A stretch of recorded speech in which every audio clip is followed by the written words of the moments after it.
Today, we're reviewing The Suicide Squad, starring Margot Robbie, Idris Elba, John Cena, Joel Kinnaman, with Sylvester Stallone and Viola Davis, directed by James Gunn.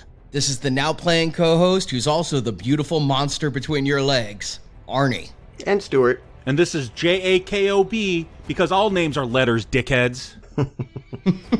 Are we back at DC, or are we somehow having a secret Marvel movie snuck into this universe? James Gunn coming in feels like a real course correction from Zack Snyder. This feels very different, tonally speaking, than the movie we saw 5 years ago.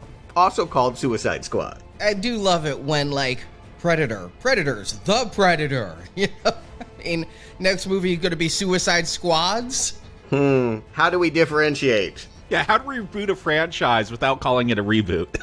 And this is definitely a side boot, but let's look back at that 2016 film. 5 years have passed since Suicide Squad.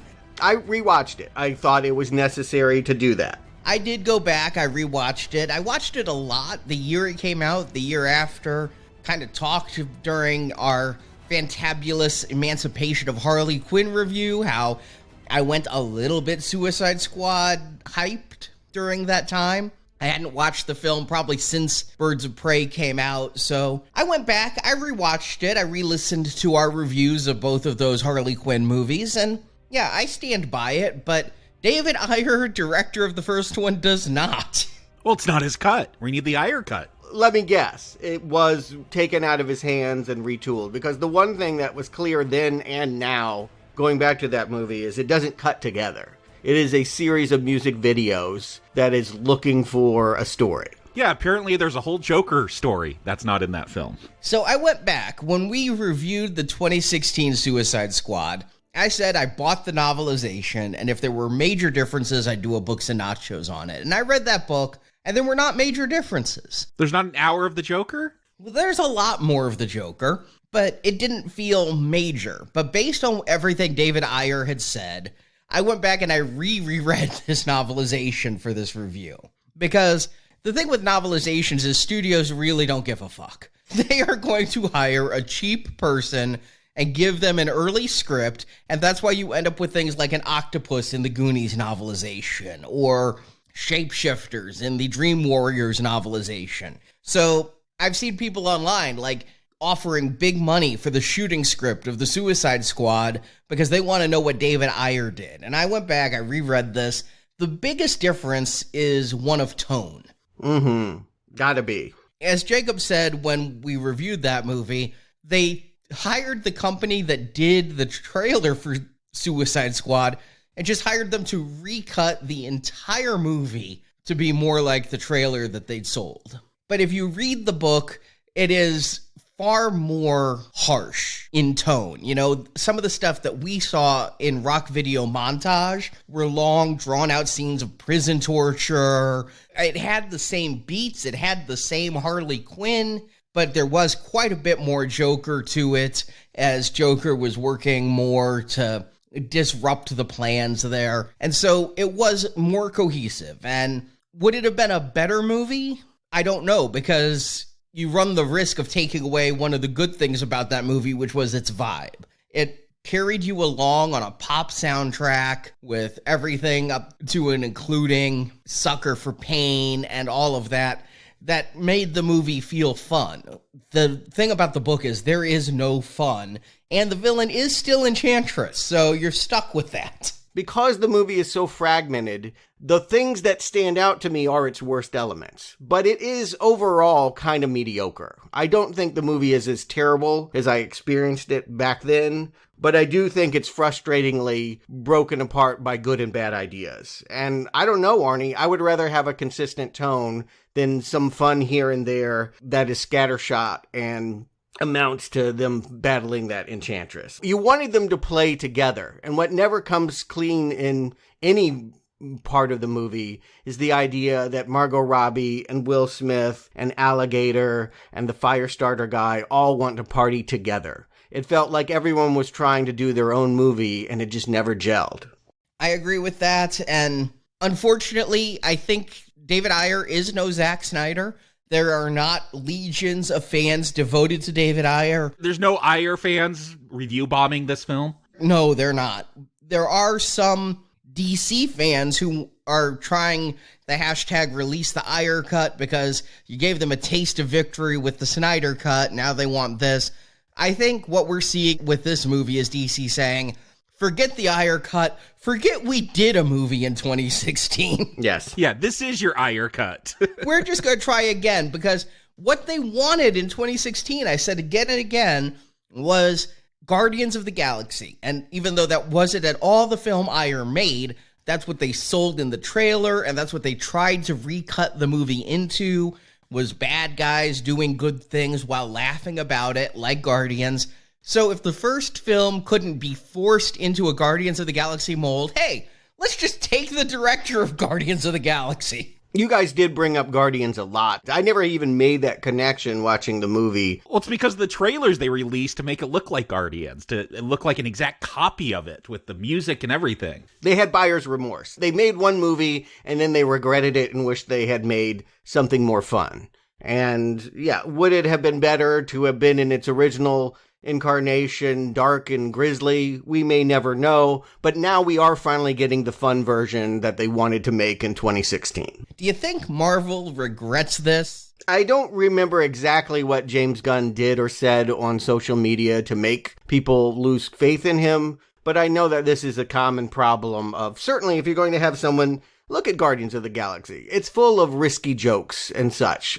I mean, he made some bad jokes decades ago, and some alt-right personalities dug it up and said, Disney, is this really who you want? After the Guardian films came out. Like, it was all after the fact. It was all revenge because James Gunn said some mean things about Donald Trump. And James Gunn, when they hired him, said, you know, I used to think I was a shock comedian. And just so you guys know, I mean, I went out there, I said stuff, I did stuff. Right, and that's what I wanted to emphasize, is like, he did say those things. They didn't mischaracterize them. They mischaracterize them. They were jokes, and they try to sell it as real pedophilia. I got attacked for defending him by dozens of people on Twitter because I supported James Gunn. They would not accept that he was making jokes. I imagine that gets very personal. But I do think, just to put a fine point on this, you have to be willing to take those risks if you're going to make an outlandish comedy. You have to offend. You have to realize that people are not going to forgive you for some of the things you say in order to risk having a funny movie. To have a truly outrageous movie, you're going to piss people off. And nowadays, those people have more power because social media allows them to create campaigns against you. So I guess the people that you stomp on when you tell your jokes can get back at you, and that's what happened. James Gunn has been very open that he had a huge period of severe depression because when this happened, and then when he was let go from Disney so publicly, he really had a bit of a breakdown, thinking he would never work again. And I mean, why would you not think that at that point, right? The entire internet, that's how the mind works. The entire internet is against you. Disney has fired you. You're toxic. Who's going to want to ever work with you again? And truthfully, he doesn't say this, but I believe DC saved his life because the depression he describes is so black that I believe the only way out of it from my readings of his description would be suicide or Suicide Squad, because DC called him up and said, if Marvel doesn't want you, come on over. Yeah, we don't mind the tweets because we're in desperate need of a hit. Yeah, and I just want to underline that, yes, embarrassing for sure, losing stature, being shamed. No one likes to be fired. It's very public. It's very humiliating. But he had made so much money with his previous films. Someone was going to hire him. It was just kind of a surprise that it was the competition. Well, you can understand why he would think that they wouldn't. Hollywood is dog eat dog. I understand it is very humiliating, but I would say that if he had a good agent, that agent would have told him, you will definitely work again. Obviously, you make too much money. Everyone, look, the way the internet works is you get put in the penalty box. No one is ever canceled. You just have to sit it out for a little bit. And then they let you get back on the ice and complete the hockey game or beat up on someone, whatever you want to do. But it's only a timeout. It's never a cancel. Well, Marvel's loss was DC's gain, and they swept in and hired him for a Suicide Squad sequel, which again made sense in my mind. That's what they wanted from the start. And man, did Disney suddenly have a change of heart. No, James, come back to us. Guardians 3. And James was like, well, I already signed. I'll do Guardians 3 after the Suicide Squad. Which I respect. I like the fact that he didn't like run immediately back to what he wanted to make. He recognized that, yes, DC had taken a risk, and he wanted to reward them by at least giving them one movie. He's not going to spearhead the next Suicide Squad installments, but he was going to do this. The DC brass say they have many plans with James Gunn for the future. Okay. He's doing Guardians 3, and he has said since Guardians 1 that if he's lucky enough to do 3 Guardians, that would be his out. He envisions it as a trilogy, but DC says that they're talking to him about many projects. Is it another Suicide Squad? Is it other things? James Gunn has friends on now both sides of the aisle. Right. As a lot of them do now. I feel like more and more artists are allowed to collaborate with both. But what do you retain? That's the interesting question is, okay, you have this quote-unquote hit movie that no one even really likes that much. What do you want to keep? The obvious choice is Margot Robbie. She's the star. No one would accept a Suicide Squad without Harley Quinn. But who else? Did they try to get Will Smith and he said no, and then they called Idris? Because they got a character just like Will Smith's. Yeah, it's obvious that this could be Deadshot, this blood sport. Yeah, I mean, they even changed his backstory to be like more like Deadshot's in Will Smith's version. Well, producer Peter Safran said that they did approach Will Smith. Yeah. But he says that the people at DC and James knew well before it was publicly announced that James was going to be brought back to do Guardians 3. So they had to kind of move up and rush production on this film. They had to start shooting in September 2019, and Will Smith had quote-unquote scheduling issues. So yeah, what do you mean? What's the last thing he did? Gemini Man? Quote-unquote scheduling problems is the same as quote-unquote creative differences in Hollywood speak.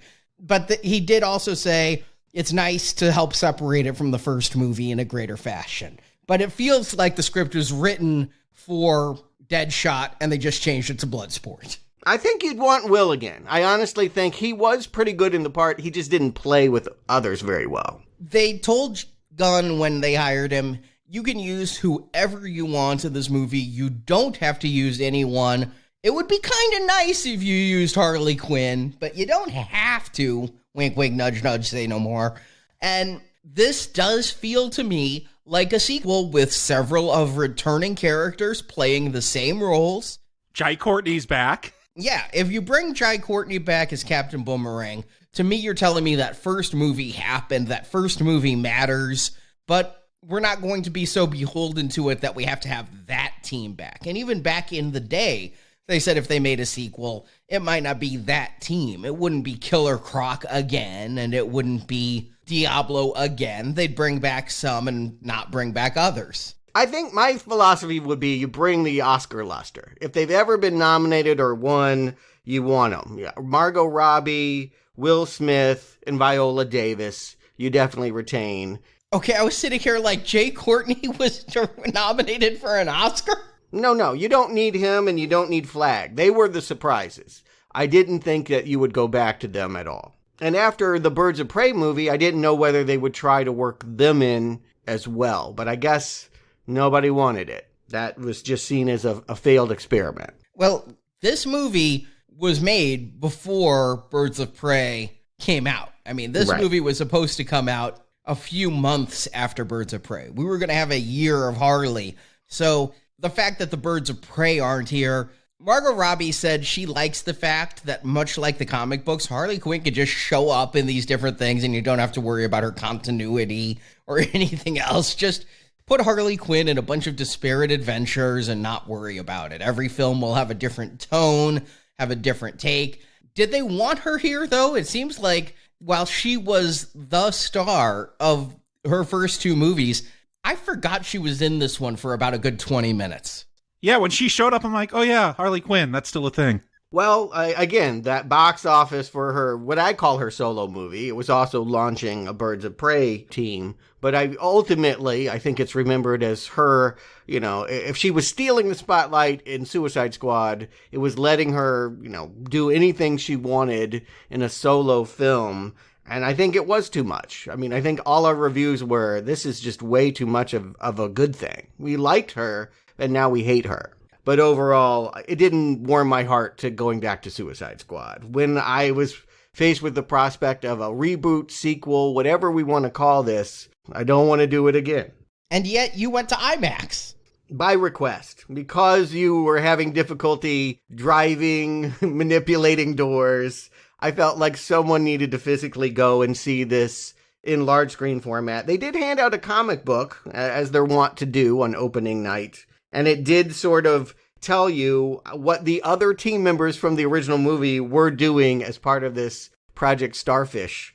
They are still involved somehow, barely. Katana's out there somewhere? She is second in command. She is Flag's right-hand man now. Yeah, it was funny to see Killer Croc. Even June Moon is back. Oh, no! She didn't turn into Enchantress, but she is still part of the team, which I would really think you wouldn't want. Why couldn't they have all died with that second team at the opening of this film? Yeah, it was them going to space and starting to research what I imagine to be the plot of this movie. But it also had a side story about Deadshot contracted to kill Bruce Wayne, but teaming up with Batman to save his daughter. That seemed to be what they wanted to push was Deadshot, because he was, theoretically anyway, the star of the first movie that is completely absent from this one. I'm surprised they came up with something original, because I know they have an ongoing Suicide Squad. I think it's on number 5 or 6 right now, comic going on, where they've, with a lot of this team that we're going to talk about, and they've redone their origins to I guess simplify them, because that's one thing this film does. Just simplify. Everyone's just got a bad dad in this film. Does James Gunn have a bad dad? He seems to talk a lot about bad dads. It has a misfit family quality. I do feel like this is the family you create when you come from a dysfunctional household. Sort of the legacy of Tim Burton, really, is if you're the awkward goth that never fit into your suburbia, you can join Suicide Squad. They're not bad guys, per se. They're just misunderstood and their own kind of Addams Family. I did watch this on HBO Max. I'm very grateful to HBO Max this week. I wish I could see this in IMAX. I mean, James Gunn's a techno head when it comes to film tech. This was filmed entirely in IMAX. I believe the way to watch this is in IMAX. But in order to record this review this weekend, I have not had a chance to see it in IMAX. So I watched it twice at home for free, which it can't be great for the movie's box office that I can do that. But it's what I did. I'll say this much. I really appreciate it. I didn't watch the movie twice. I saw my IMAX and that was it. But I left before the end stinger. I'm like, I'll just watch that at home. And it got me out of the parking lot first. So I appreciate it for that reason.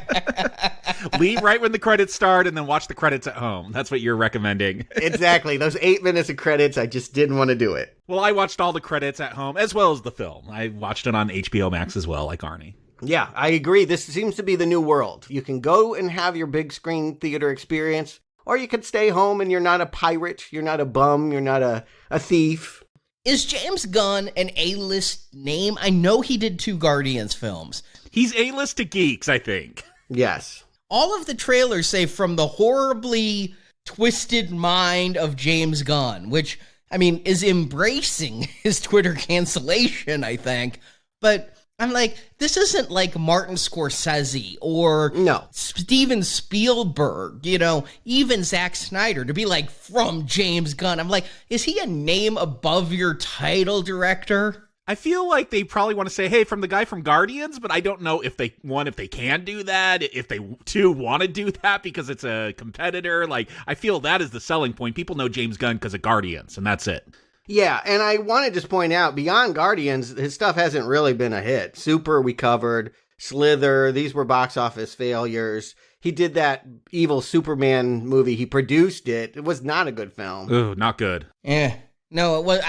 I had high hopes for that, and no. So I feel like his track record is largely, look what he did for Guardians of the Galaxy, and, that it should be enough. Again, that movie was the true surprise of the Marvel Cinematic Universe. Nobody knew what to expect from that, and it ended up being the most obscure characters becoming some of the most beloved. So maybe he can pull that magic trick. Let's find out. Arnie, give him the plot to the new Suicide Squad.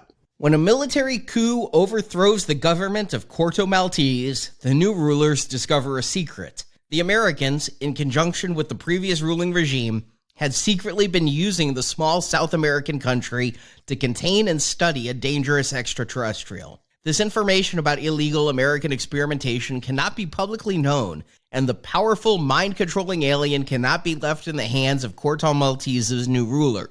As such, the only team suited for this job is Task Force X, colloquially known as the Suicide Squad. Viola Davis returns as ruthless task force leader Amanda Waller, who bribes, blackmails, and cajoles imprisoned, superpowered criminals to join this team. For the Corto Maltese mission, Waller sends 2 teams. The first team comprises such DC super villains.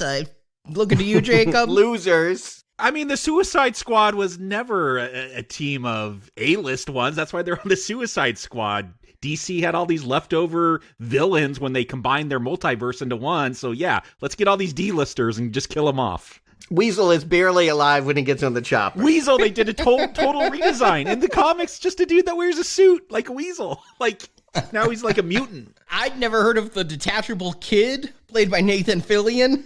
Well, because in the comic, he's Arm Fall Off Boy from the 30th century. Legion of Superheroes. He should have kept that name, Arms Fall Off Boy. I thought he might be your new hero, Arnie. Captain Boomerang, a returning Jay Courtney. Blackguard, played by Pete Davidson. Harley Quinn, played by Margot Robbie. And is led by Joel Kinnaman's returning character, Colonel Rick Flag. That team is sent to support the Corto Maltese rebels who want to instill a democratic government, but the team is also a diversion for a second team. Sharpshooter Bloodsport, played by Idris Elba, is the leader of the team sent to destroy the American research facility. His squad is Sharpshooter Peacemaker, played by John Cena, Polka Dot Man, played by David Dastmalchian, an anthropomorphic shark called King Shark, voiced by Sylvester Stallone, and Ratcatcher 2, who can speak to and control rats, played by Daniela Melchior. They're tasked with capturing the lead scientist studying the alien, known as the Thinker, played by Peter Capaldi. Then they will use the Thinker to get into the lab, known as Jotunheim, and blow it up. Kept thinking Thor was going to show up with that name. Jotunheim. Oh my god, I just kept thinking Idris Elba was Heimdall. That's right. I mean, he's going to Jotunheim, it's Idris Elba. I'm like, wait, didn't you leave the Marvel Universe? Along the way to Jotunheim, they encounter Rick Flag, the only surviving member of the first task force. But then they discover Harley Quinn also survived and was taken to the new president of Corto Maltese to be his bride. The team goes to rescue Harley, only to find out she killed the president and all his guards and was walking out on her own. With the 2 new team members, they kidnap Thinker and break into Jotunheim, but while planting explosives, Flag finds proof that the U.S. was behind the alien research. When Flag says that info will be made public, he's killed by Peacemaker, who Waller tasked with keeping that data secret. Peacemaker was also going to kill Ratcatcher, who witnessed Flag's murder, but Ratcatcher is saved by Bloodsport, who proves he's the better marksman when he shoots Peacemaker. Or just has smaller bullets. In the chaos, the captured alien, a giant starfish called Starro, escapes. It shoots out little starfish which latch onto human faces and take control of the victim's body. Starro kills Thinker and starts a rampage on the island nation. Waller tells the team, don't worry about it, their mission's complete, but against orders, the team decide to fight against the giant starfish. Polka Dot Man is killed in the fight, but Bloodsport, King Shark, and Harley Quinn hurt the alien.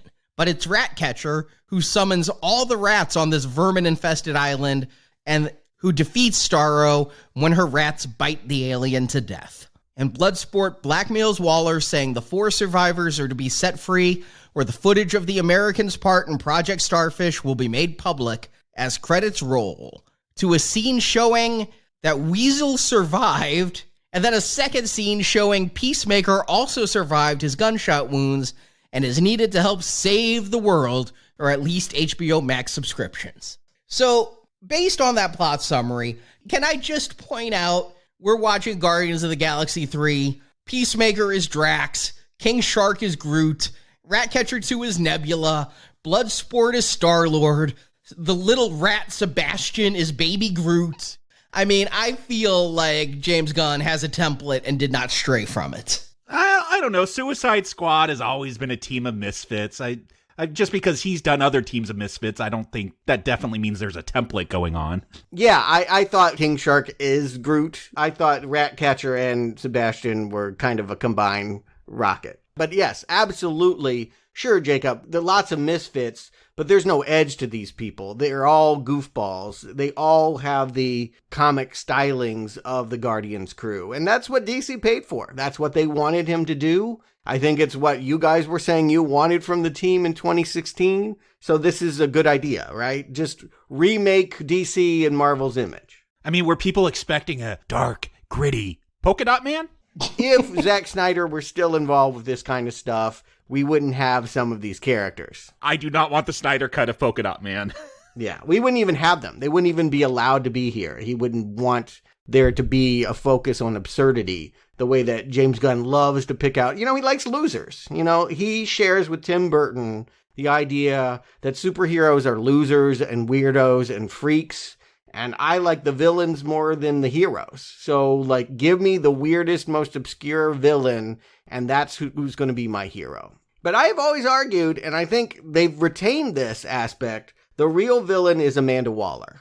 And we see right from the get-go here, she's reestablished as someone that is willing to sacrifice a whole bunch of people so that she can get the real team to the beach safely. She creates a team of decoys, and we spend a lot of time thinking that Michael Rooker is going to be a part of this Suicide Squad only so that they could be wiped out. Yeah, Michael Rooker, good friend of James Gunn's. Gunn almost didn't do Guardians 3 just because he never wanted to make a film without Michael Rooker.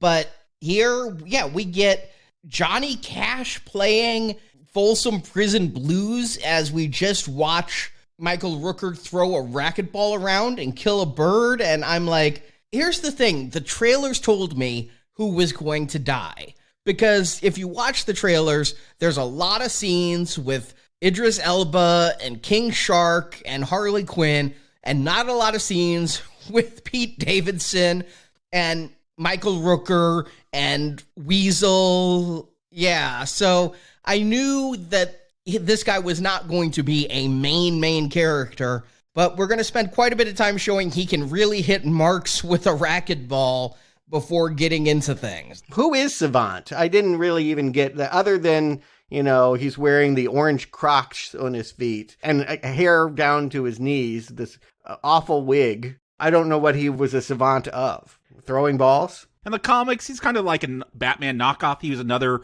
rich orphan that decided to become a vigilante and trained and had run-ins with Batman and even, I think, worked with the Birds of Prey from time to time. But here, they don't really define him at all, except, I don't know, maybe he's a marksman? That's why he could kill that bird? There's a lot of bird violence in this film. It's weird. I'm not sure why James Gunn hates birds so much. Well, he gets revenge. On the end, we will see floating in the ocean, Savant's corpse will have the bird land on it and peck his headless neck. But we get a whole bird cage set on fire. A lot of violence against birds. I'm not against it. I'll be honest. I'm not a bird fan, but I'm not an advocate for them being lit on fire.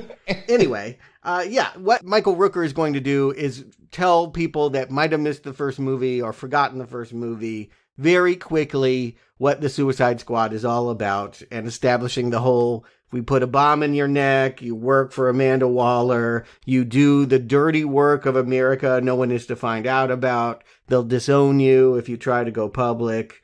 We get it really, really fast, and I think it's helpful to have the recap, and I think it's helpful to also show that this Suicide Squad, Arnie, you could prep me, but this was going to be one where people actually did die. It's going to earn that name because it's going to have a high body count. Yeah, Arnie, you talk about this whole team, they're dead meat. I wasn't so sure they were all dead meat. I figure Savant, Rooker here, he was doing a cameo. He's like that guy that climbs ropes in the first one that they actually have to kill, to show that they're a Suicide Squad. I'm like, okay, he's going to die off. Maybe a few other of these, but I didn't expect, Captain Boomerang to go. I remember him kind of being the comedic outlet for that first one. So, yeah, keep him around. But no, I'm surprised they're going to kill this entire team except one or two of them. I was shocked when I saw Captain Boomerang was in this team, because Captain Boomerang and Flag were both in the trailers quite a bit. And Jay Courtney was pretty high up in the billing. I'm like, maybe he'll survive this. When Captain Boomerang dies, it actually shocked me. It did, yeah. It was the one death that caught me off guard. But no, I knew this team was coming up for death, although that team of B-listers could have made a very interesting movie. I like Pete Davidson, both from his movies and his SNL stuff. I'd be interested in seeing him as some kind of villain.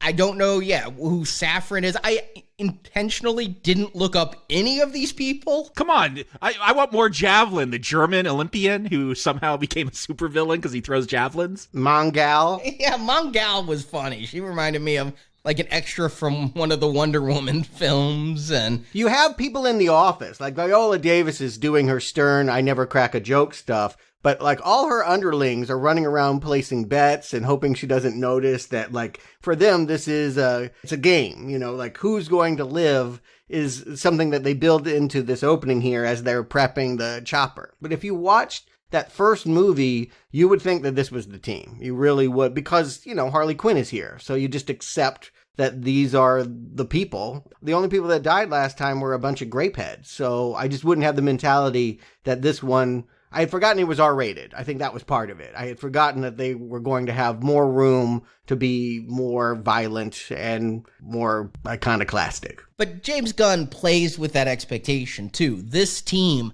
gets the slow motion hero walk shot as they all go towards the chopper. Giant flag behind them, yes, sure. James Gunn loves to build up expectations that he can then undercut. That is his favorite gag. But as far as this team, could they have worked? They seem a little bit rough. Certainly when we see the powers going and we find out that TDK, like the hands just fly off and get like slappy. Oh, come on. It starts great with Weasel as they all drop out of their airplane to parachute down, and like Weasel can't even swim, and of course they're dropping down into the ocean. I really do want more Weasel, though. I liked Weasel's design. You're going to get him. He's still alive. He looked like he had mange. He's got these bulging eyes. And it is Gunn's brother doing the motion capture for him. Yeah, and we're going to see him outside of a mocap suit a little bit later as one of the guards. It's a family affair with James Gunn. Nathan Fillion, Michael Rooker, Sean Gunn. They had some free time thanks to COVID. They couldn't go to conventions anymore and sign. So might as well show up in the film here.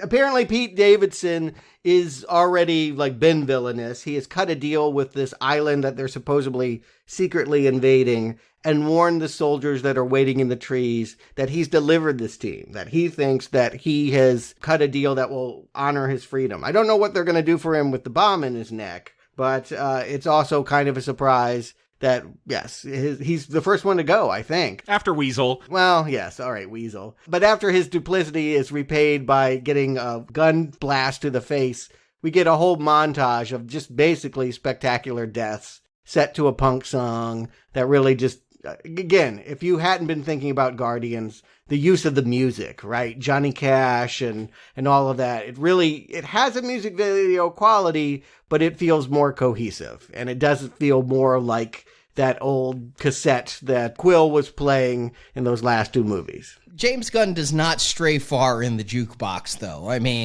Johnny Cash, an old song, Now All the People Who Died, song I love, but from the, early 80s, maybe mid 80s, but it is a great start off to this film, because I thought they were going to start off with a different song. When they were approaching that alien, you hear the score go boom, boom, boom, boom, boom, boom. And I'm like, they're playing Sabotage by the Beastie Boys. No, but the surviving Beastie Boys ought to sue this composer because he ripped off Sabotage so much that I stayed for the credits to see if the Beastie Boys were credited as doing part of the score. Didn't notice, but I know soundtracks are important to you. I defer to your ear as to whether this score is acceptably rocking or not. What I noticed mostly about the music is it trades in that nostalgia that Gunn lives off of. That this does feel like we're not going to have new hits. Like the first Suicide Squad had that, 21 Pilots song.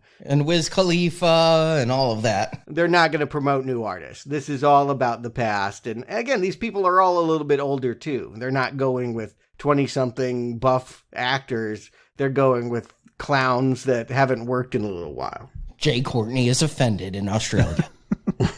Well, again, he's here to just destroy your expectations because we didn't know what he was capable of after the first movie. He was sort of overlooked. This could have been an opportunity to make him more central, and it's more letting you know we're not going to do that old movie again. At least he gets kills with the boomerangs, though. I mean, he slices a head open. Yeah, which I'm like, oh, is this R-rated? Oh, it is R-rated. I don't think we've had a proper R-rated. Maybe some of those director cuts had R ratings, but this is our first, R-rated DC film, right? I couldn't remember. Was Birds of Prey R? Oh, I guess Birds of Prey was R-rated. That didn't stand out to me as an R-rated film. Wow, no, such a Pee-wee's Playhouse movie. It was so kiddie, but I guess there were things that were offensive.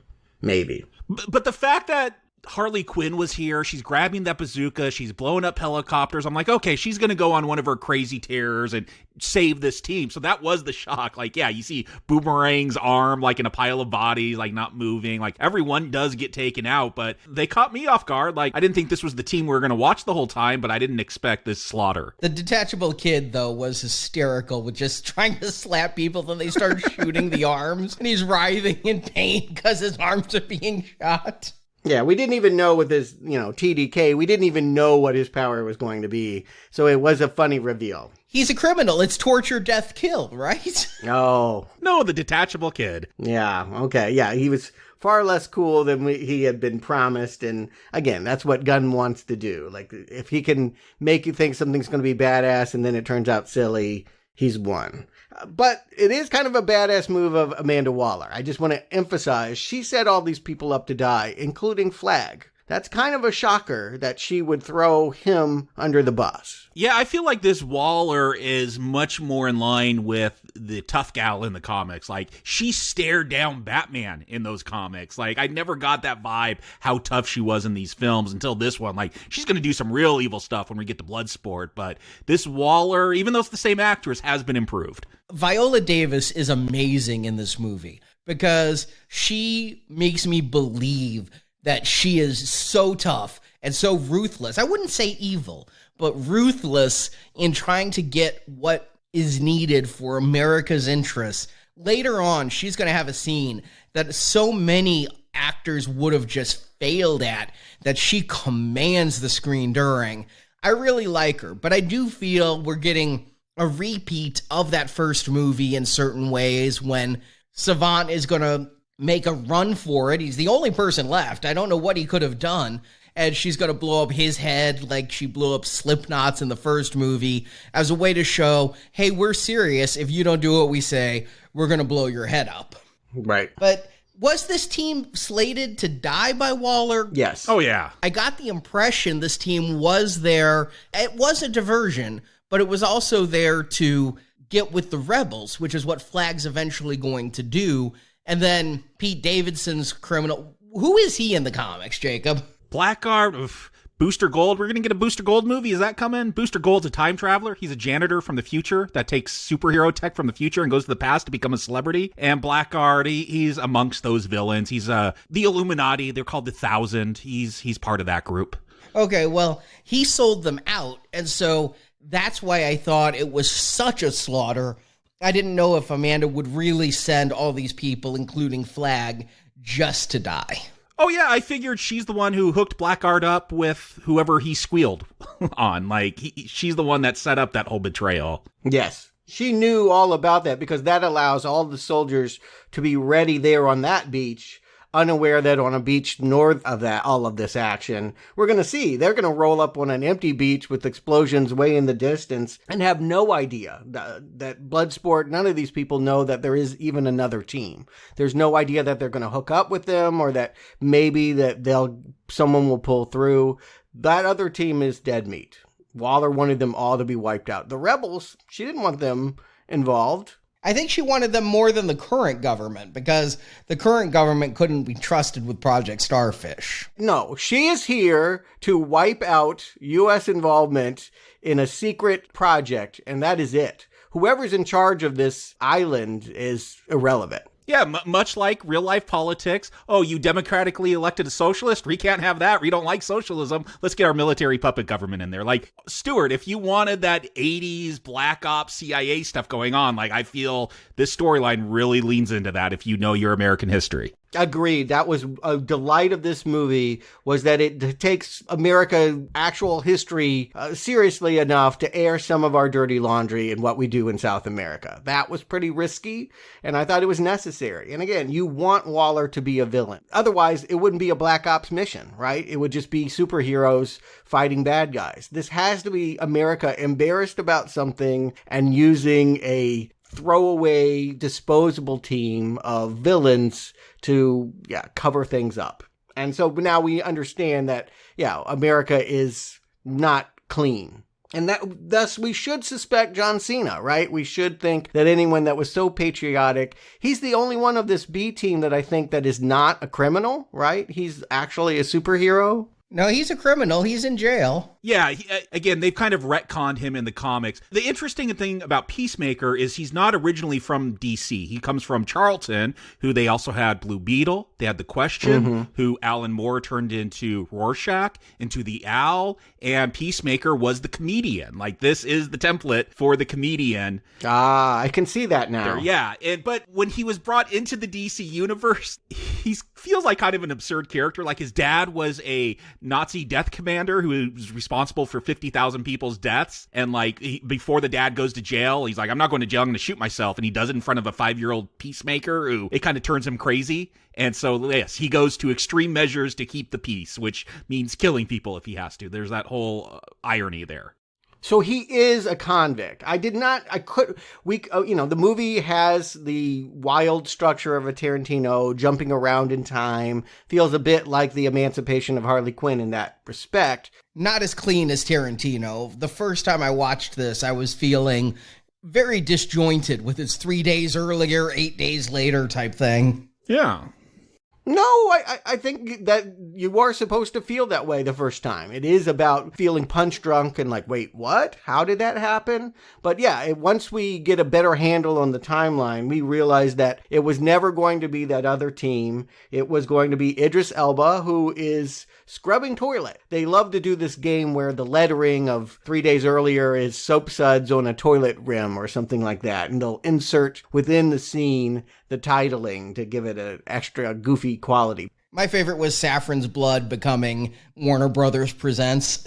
Yes, right. Yeah, it's a way of drawing attention to itself. Postmodernism, having a lot of fun. Don't take this too seriously, winking at the audience directly. But this could be Will Smith, right? This blood sport feels Deadshot in every way, including the fact that he has a daughter who now is mixed up in crime. She stole a style watch. And that's what I'm talking about. That's where it feels like they were just copying the Deadshot's origin here. Because Bloodsport, he does, it's not just, I have a daughter, and they use that against me he's got a whole origin story as a Doftrager in Vietnam, and his brother takes his place and gets manged and gets, like, all his limbs blown off, so Bloodsport goes crazy, and then Lex Luthor recruits him. He does put Superman, he does shoot Superman with a kryptonite bullet. This feels very familiar. And maybe it's just a trope that is easy for mainstream audiences to show allegiance to. A dad that's doing everything for his daughter is always sympathetic. Whatever he might have done in his criminal background,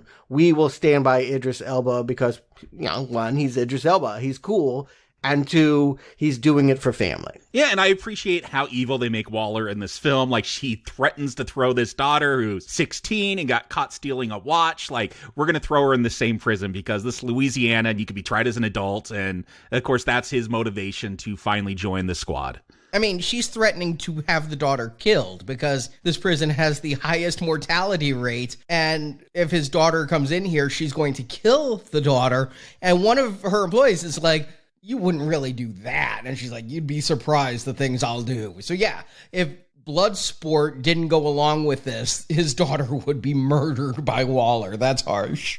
And, she doesn't blink when he comes at her for that reason. Like, he'll grab a pencil and threaten to jab it into her neck, and she's like, this is more important. It makes this mission feel, wow, if she's willing to lay down her own life because whatever they got to do, these are the stakes, we are misled into thinking that they're going to save the world, when in fact all they're really doing is covering up a dirty secret of American scientific experimentation, which feels a lot like Nazi Mengele experimentation once we get there. But if this is such an important mission, Bloodsport's a good choice. I do love that she's like, the team is made up for each of their individual qualifications, and then introduces Peacemaker with the exact same words she used when describing Deadshot, only reversing the order of the sentences is that in his hands, anything's a lethal weapon. And then some description of the father is what caused the person to become so. Yeah, they both have neglectful fathers. They're the same character. I thought that was a funny joke. And Idris Elba calling her on it. You said everybody has their unique skills. This guy is me. And we're going to find out very late in the movie why there's two sharpshooters is because Peacemaker's even more in Waller's pocket than anybody. But yeah, I laughed out loud at that. That's why I thought maybe he was a soldier and not a criminal. That's why he felt like a plant. And maybe like Nick Cage and Con Air. Like, he's not really one of them. He's delusional enough to think he is a good guy. That's Peacemaker's thing. And John Cena is a human cartoon, I've come to believe. I mean, he can move his jaw in such a way that it looks more like a stylized comic book drawing than a human being. Can I say what a difference a director makes? Like, this is a guy in F9. I'm like, awful, wooden. Why would you hire him? Never want to see him again. And he's fun here. Like, he's got a sense of humor. He could pull this off. Yeah, I mean, I feel like the new generation of He-Men are better than ours. Like, if you go back to the 80s, those people were really bad actors. I feel like The Rock and Cena and Batista, all those guys have a sense of humor about themselves. And but after F9, my expectations were low for Cena. Again, recommended from me for being a bad movie, but, to each their own. Yes. Cena was not great as a villain in that movie. Here, he gets to play with villainy wrapped in patriotism. The whole joke is that, he's a fascist, but in his mind, he's just a patriot that loves America. Yeah, he'll eat a bunch of dicks to bring peace about. But wouldn't you send somebody better than the Polka Dot Man on this mission if it was so important? I couldn't believe Polka Dot Man was going to be in this, because in the comic, he came about in the 60s in Batman, when Batman comics were at their worst because of the comic code. Batman's thing, it was fighting gangsters, and then the comic code's like, can't have gangsters anymore, can't have real life crime. And so, yeah, he's got to fight aliens and the Polka Dot Man, a dude who just made a suit that's covered in different colored polka dots, and each polka dot turns into a different thing. Here, they streamline everything. He's got some interdimensional virus, and he pukes polka dots, and that's his power. Which, again, James Gunn, when you think about raccoons with rockets and trees that talk and all of this, is the kind of absurdity that he loves. David Dastmalchian, we just saw him, always having something weird, freaky with his face. He was the biggest impression of the girl in the spider's web, is what he does to his face. If you remember, he's the guy that, pulls out his jaw and his eye and nose and all of that. I mean, this guy, he was one of the Joker's goons in The Dark Knight. He's done a lot of voice acting in these cartoons. He's been in the Flash TV show. He's got some ties to the DC universe. I'm sure that he was real. I didn't think he was made up. But again, I think Gunn would be offered a lot of cool people and be like, oh, I'm not interested in heroicism. Please, no. Don't give me anything that looks like cool. I want stupid. I want loser. I want freak. And so Abner Krill is here for that reason, and we'll find out he's got mother issues that he's trying to work through. Arnie, you had prepped us. We had talked about this movie off air, and you had told us that he was the Trojan horse, that he would be brought in here as sort of a background character, but would become the heart of this movie. So I kind of approached him from that standpoint. I thought he might be Yondu in Guardians 2. I was like, okay, he's going to start off stupid, but by the end, he's going to have me crying. Did he? No. Okay, because James Gunn did say about him, he wanted to find some of the worst villains and see if he could make them somebody you would really care for. And Polka Dot Man was the biggest one. But he was trying to find all the forgotten people in the DC universe. Yeah, I think for a lot of these characters, not all of them, like King Shark, well, even he has his moment. Like, he does go for some big character moments with everyone here. The real one that was trying to play on the sympathies of the audience is Ratcatcher 2. Like, that's where the emotional crux for this film ends up coming through, I think. Agreed. Yeah, they're definitely going to try for a teary moment with her, and they're definitely, it's an outreach. It's both a joke on and a redemption of the millennial stereotype, right? That she's lazy, she's introduced, always wanting to sleep, but at the same time, she's easygoing. She never wants to hold anything against people. When King Shark tries to eat her, she's like, we just need to be friends. Like, I feel like she exemplifies the best and the worst characteristics of millennials, and will become a secondary hero, a Gamora level hero. I also liked that she's Ratcatcher 2, really catching that comic trope of, oh, look, we're replacing the villain with their daughter. I mean, that happened with Electro, I think. It definitely happened with the Beetle over in Marvel. There's just a lot of times. Oh, there's so many legacy characters where, yeah, it was my cousin or it was this character and I'm taking over. I mean, it's such a common thing in comics. But here, her dad's going to be played by Taika Waititi, another Marvel director coming over. Again, these are jokes that I don't think mass audiences are going to get or even want to get. This is stuff for the Comic-Con crowd, right? All of that stuff you're highlighting will go over the regular audience. They're supposed to be laughing at John Cena eating dicks and not really get all of this insider stuff. The final character of this crew, and I guess another steal from Marvel, from Guardians 2, Sylvester Stallone voicing King Shark, who I was most excited about. And look, I haven't read a ton of comics with King Shark, but I have read Gail Simone's Secret Six, which is like a spiritual offshoot of Suicide Squad. It's a bunch of C and D list villains trying to do anti-hero things. Bane like speed dates on it. It's great. But King Shark, he's just a shark. That's the son of the shark god. He's basically Jesus Shark, and he just runs around saying, I'm a king, I'm a king, I'm a shark, I'm a king shark. Like, he is as dumb as he is portrayed in this film, and I loved it. Like, I know he talks more in other comics, but I want Gail Simone's version where he just says, I'm King Shark over and over. Well, that would be too much I Am Groot, right? I mean, that would be just so blatant. But I do love King Shark. It's more than I thought I would. Sylvester Stallone's voice is great. When we're introduced to him with the book upside down, so smart me, enjoy books so much. I mean, I was laughing right away. I like this team of losers. He's so much better than Killer Croc. All right, I'll be the wet blanket then. I feel like some of this is really broad. And maybe it was that I did come to this being burnt out on superheroes and not really wanting another Suicide Squad. But, like, yeah, this felt like an obvious redo, like kind of a lazy Groot. I could have lived without King Shark. Again, all these jokes that book read and it's upside down, like that is a pretty Nickelodeon joke. And I guess he's got to do that balancing act, because even though it's R-rated, kids are obviously going to find this movie and you want them to have something to enjoy. This definitely feels like the member of the team that is most juvenile. And he's not, we keep calling him King Shark, but Nawe or something? Nanaue, yeah, I'm not calling him that. It's King Shark. I don't know what that means, but he seems to have a proper name, and King Shark is sort of the nickname. Yeah, I mean, you're trying to make this somewhat believable. Nanaue, I'm not trying to stereotype, but it sounds a little Hawaiian to me, like the shark came from Polynesia. He first appeared to fight Superboy in Hawaii in the 90s. Okay, there you go. Yeah, but Stallone, obviously not Hawaiian. They're playing off his Rocky Balboa simpleton image, right? That's King Shark, not one of my favorites. I'm just saying that was one of the big draws for me. I loved him in that run of comics, so I was looking forward to seeing that version on film. And they are doing a little Tarantino thing, too. They're reintroducing characters we know are going to die. Pete Davidson will walk by and hand Idris Elba the toilet paper scrap from his shoe, and Weasel is there licking glass. Oh, Weasel licking glass, I thought was funny because it just stops. Like, if you've ever had a dog that's licking you and then for some reason the dog just stops and leaves the tongue out.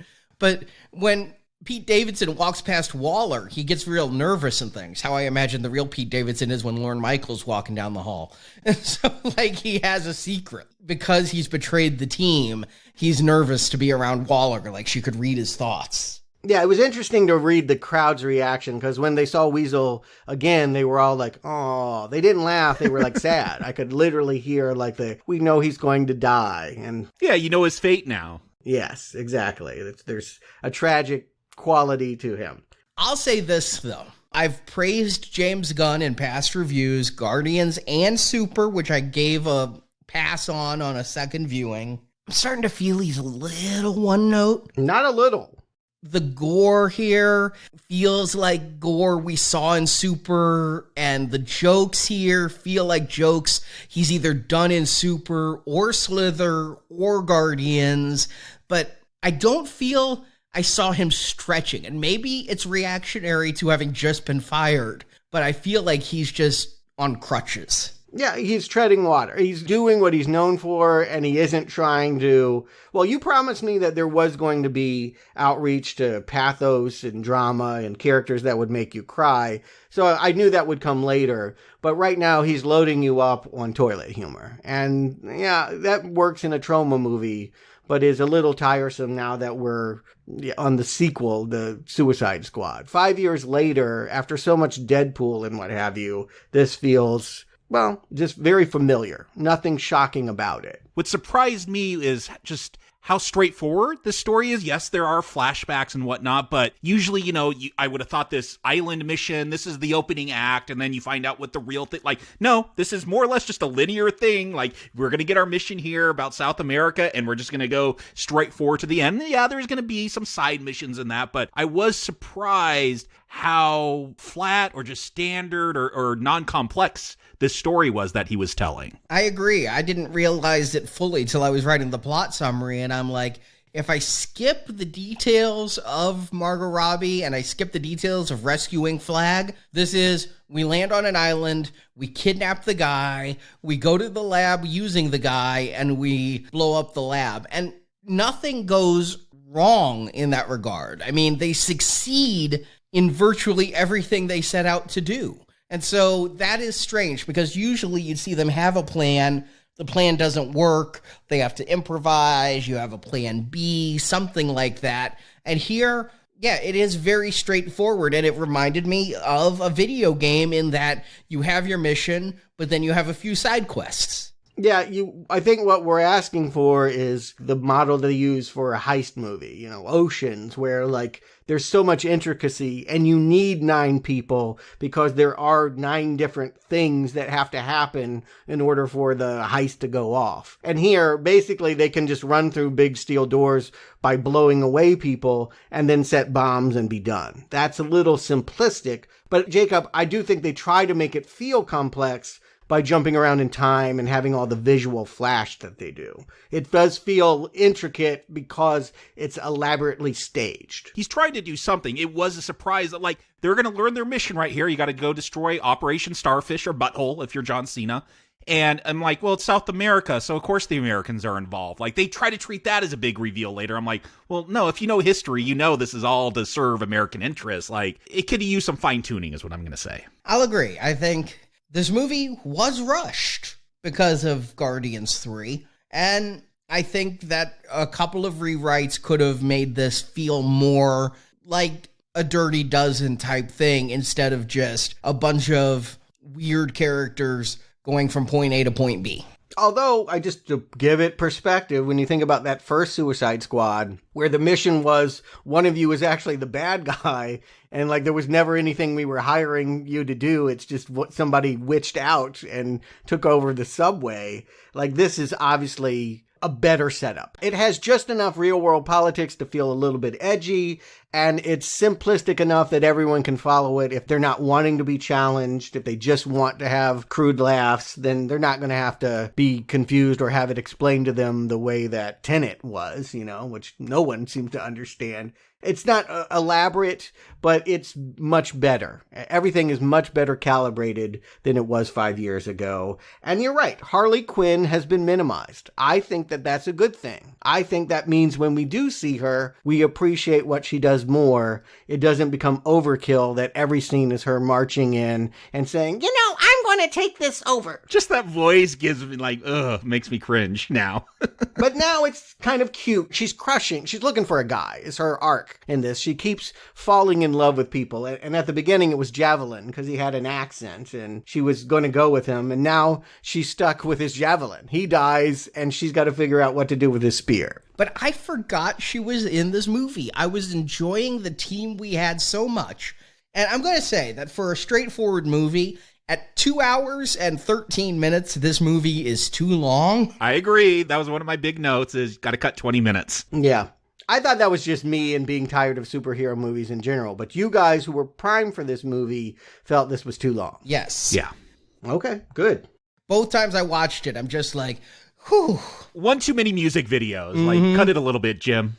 It's why I didn't watch it twice. I was like, you know what? I probably would learn stuff and pick up nuance, but it's too much. But when it's 40 minutes into this movie that we get back to Harley Quinn and find out what happened to her after the beach. She's been missing for a half an hour, only I wasn't missing her. You could not have her in this movie, and I would have been fine. I was liking the team we had. Which is not to say that it's a distraction or an unnecessary inclusion to have her side story. Just that I agree with you. There was enough going on that I was appreciating that movie without her. Yeah, I'll say that's a win for James Gunn if you can make a successful Harley Quinn movie without Harley Quinn. Not saying that you don't need that character, but you've overcome the fan favorite and been able to replace her with something that people want just as much. Exactly. The first movie, you remove Harley Quinn, you remove my Green Arrow. This movie, when they brought her back in, I got nervous. I'm like, oh boy, I've really liked what we have going on with King Shark and Ratcatcher 2 and Nom Nom. And I wasn't upset when they brought Flag back in because they rescue Flag even in this first half hour from the rebels. They go on a murder spree and it turns out they're killing good people. I was thinking that the whole time because we see Flag get captured. I'm like, okay, these are the rebels. These are the true freedom fighters. And then you see this, it reminded me of Hobbs and Shaw when they're going through those hallways to get to the handprint with Peacemaker and Bloodsport killing everyone. I'm like, wait, I'm pretty sure these are good guys. Like, these are good rebels. And I thought that was a pretty funny joke once we got there. And I did like some of the kind of dick measuring banter between the two because Peacemaker shoots someone, non-lethal, doesn't count. Boom, exploding bullet. And then there's a line that I just really laughed at. Nobody likes a show off. They do when what they're showing off is dope as fuck. And even Bloodsport has to admit that's true. Yeah, I chuckled at that line. Just John Cena saying dope as fuck was funny. And again, what a difference a director makes. Like, I can believe I was actually giggling at John Cena deliver lines. Exactly my point for bringing this up is John Cena was so good in this moment, it's hard to believe it's the same guy we hated in F9. And I like that it's just casual flamethrowing and things. Yes. I'm going to say I didn't think it was funny, but I was tricked. I knew that it would be that these were good guys that they had just flambéed to try and outman one another. I knew that was going to be the punchline, but it also gave me the impression that these two were becoming friends, that they would become aligned. I did not guess after this scene that they would have to ultimately prove who was the better one in a fight to the death. That they would have a showdown was something that this helped disguise. But bringing Flag back in was actually a good thing. I felt like his energy matched this team. Although, were either of you surprised to see Alice Braga from New Mutants here? Oh, is that what she is to you, New Mutants? I believe she was I Am Legend, the scientist girlfriend. Yes, she was in that too, but we most recently saw her probably filmed 7 years ago. Yeah, that is a film I have forgotten about. I don't think about New Mutants. And no, I don't remember anything about it other than a giant bear and it being awful. Here's another fake out, because if we saw a male in this role, we might assume that the coup was going to be just another changing of the guards and it would make no difference. But because she's this sexy female and Flag has a crush on her, we kind of want to see these rebels take the presidency. What normally might seem like a conflict where we don't care, now we want to see her installed in the seat. All of these bad men are in office and we know that she's different. But yeah, I was fine with Flag joining the team. But once we get to Margot Robbie and Harley Quinn getting her solo subplot here, probably the closest we'll ever have to a solo Harley Quinn movie, the energy of the film changes. It's not bad, but I was worried the very first time because I liked what was going on so much. I didn't want to see it go away, and I was scared what would come wouldn't be as good. But I do feel like here, James Gunn is relying on old tropes again. I feel like this kind of mismatched romance we've seen happen several times with Star-Lord, with the Golden Woman, or with the Ascavarian, But I was surprised that it actually was a romance and not like this guy wanted to kill her. He really did want to marry her, and they have quite a sexual tryst. Yeah, this is where I'm talking about you could trim some of this stuff with Harley being wooed by the new Presidente, but I do feel like this is an important scene. Like, I remember, and I think I commented on it, you listen to the podcast, Stuart, you could tell me, but, you know, everyone with Jared Leto Joker and Harley Quinn, they're like, oh, relationship goals. I'm like, no, that's an awful dysfunctional relationship. That should not be your relationship goals. And I feel like Harley addresses all that. Like, this president's gonna woo her and she's falling for him. But ultimately, he's toxic, just like the Joker. Like, I feel like this is addressing some of those criticisms of the Harley-Joker relationship. Yeah, it's allowing her to continue on a journey. Like, if we thought that her breaking up with Joker was just a plot for one movie and they'd forget all about that, no, she is continually trying to find a mate and getting hooked up with, guys that either don't live like Javelin or, guys that are like in every way exactly what she wants. Except then they Except he kills kids. lead her romantically out onto the patio and say, look at Jotunheim. That's where we're going to send all of our enemies, women, children, anyone that speaks out against you. We'll just put them to death in this infamous tower. And she decides that props to her. I think it's her most heroic moment in this movie. It was a shock to me. Is that she says, I know red flags when I see them. Killing children is one of them.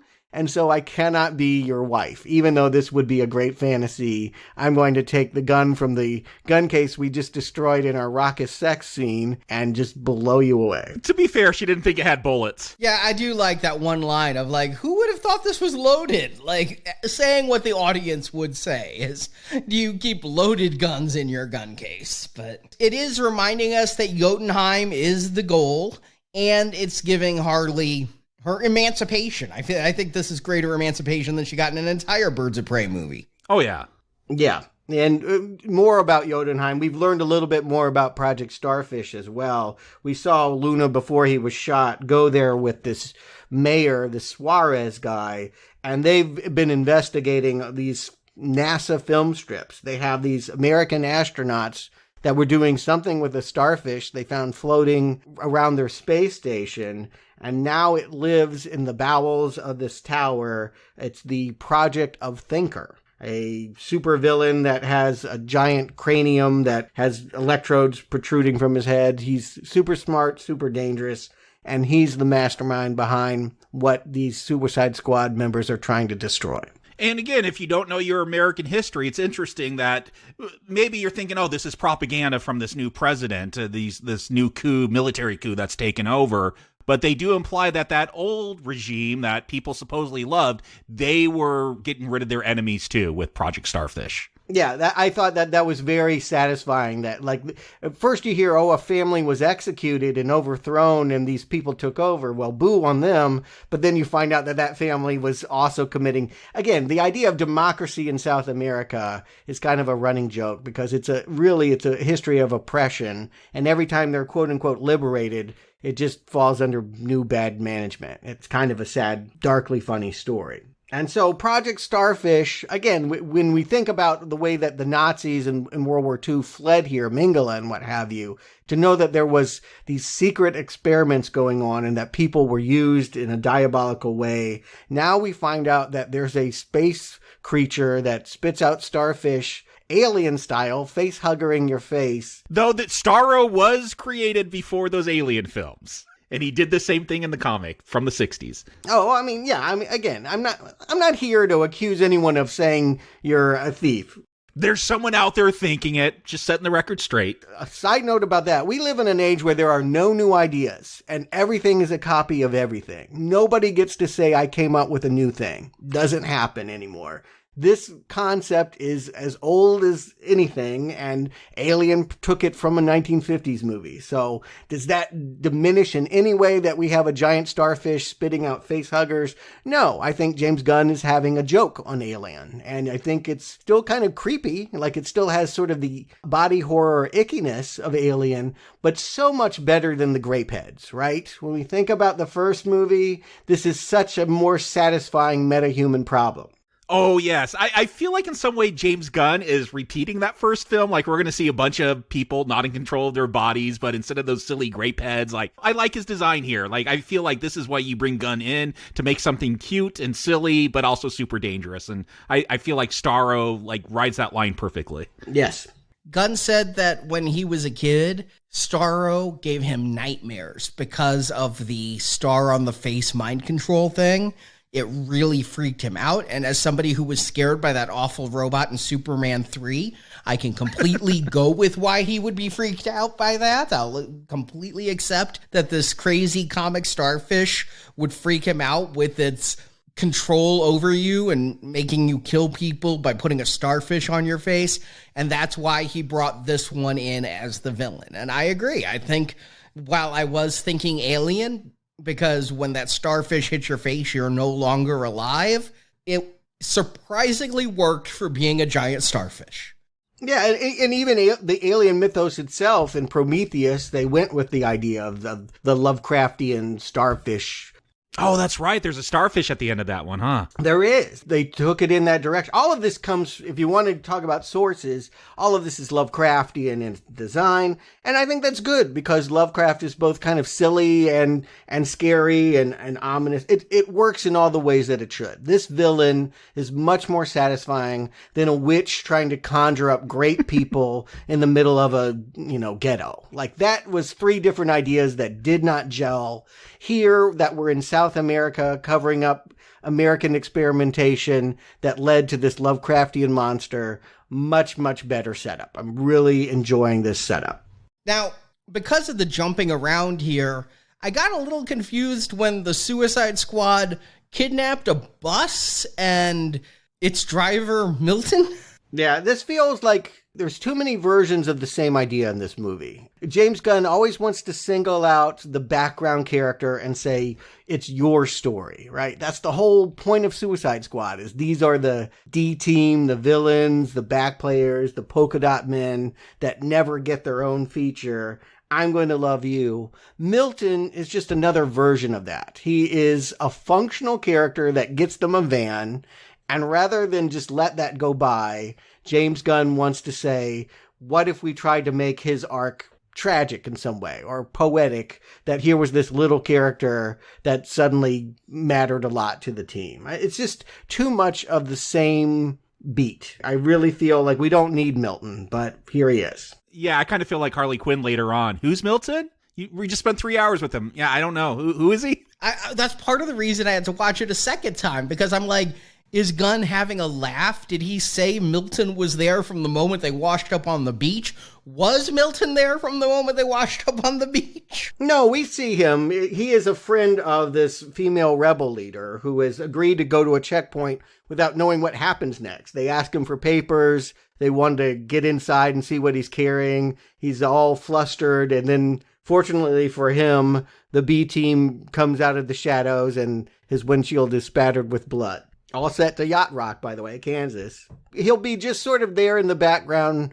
Again, the point is that nobody is small in this universe. You always count, no matter how minuscule your powers, no matter how outside you're treated, neglected. James Gunn thinks you're terrific and will take a moment to eulogize you or idolize you.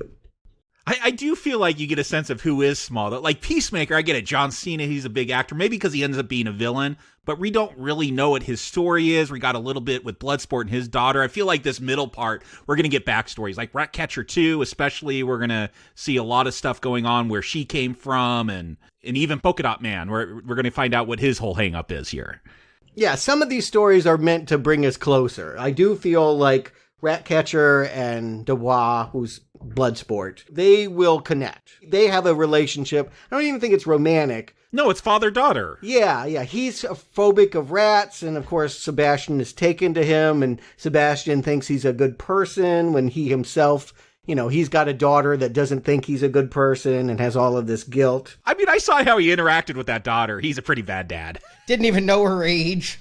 Yeah, so here's a surrogate daughter who, again, her story is that her father taught her powers, but also had a drug habit and OD'd on the streets of Paris, and now she needs a father figure, maybe, or at least is gravitating towards Dubois in these scenes. All of this is good, but it does feel like the movie is slowing down so that they can give them all this. It's something that would have been better off inserted throughout the movie instead of this middle section that feels like I was checking my watch. It's an hour into the movie, and I wanted it to be further. It does slow it down. I'm sorry, but Ratcatcher 2's tale of how she and Taika Waititi were kept from freezing in the night by being covered with rats that kept them warm didn't move me. I like the actress here. Oh, people were laughing. That was a joke. It's meant to be poignant, and then it's supposed to be uproarious. The idea that they had rat blankets is a joke, Arnie. Everyone in the theater was laughing. Okay, I wasn't sure, because I didn't see it with an audience, which I regret. I thought that they were really going for emotion with that scene. If they weren't going for emotion, cut it, because it's not funny either.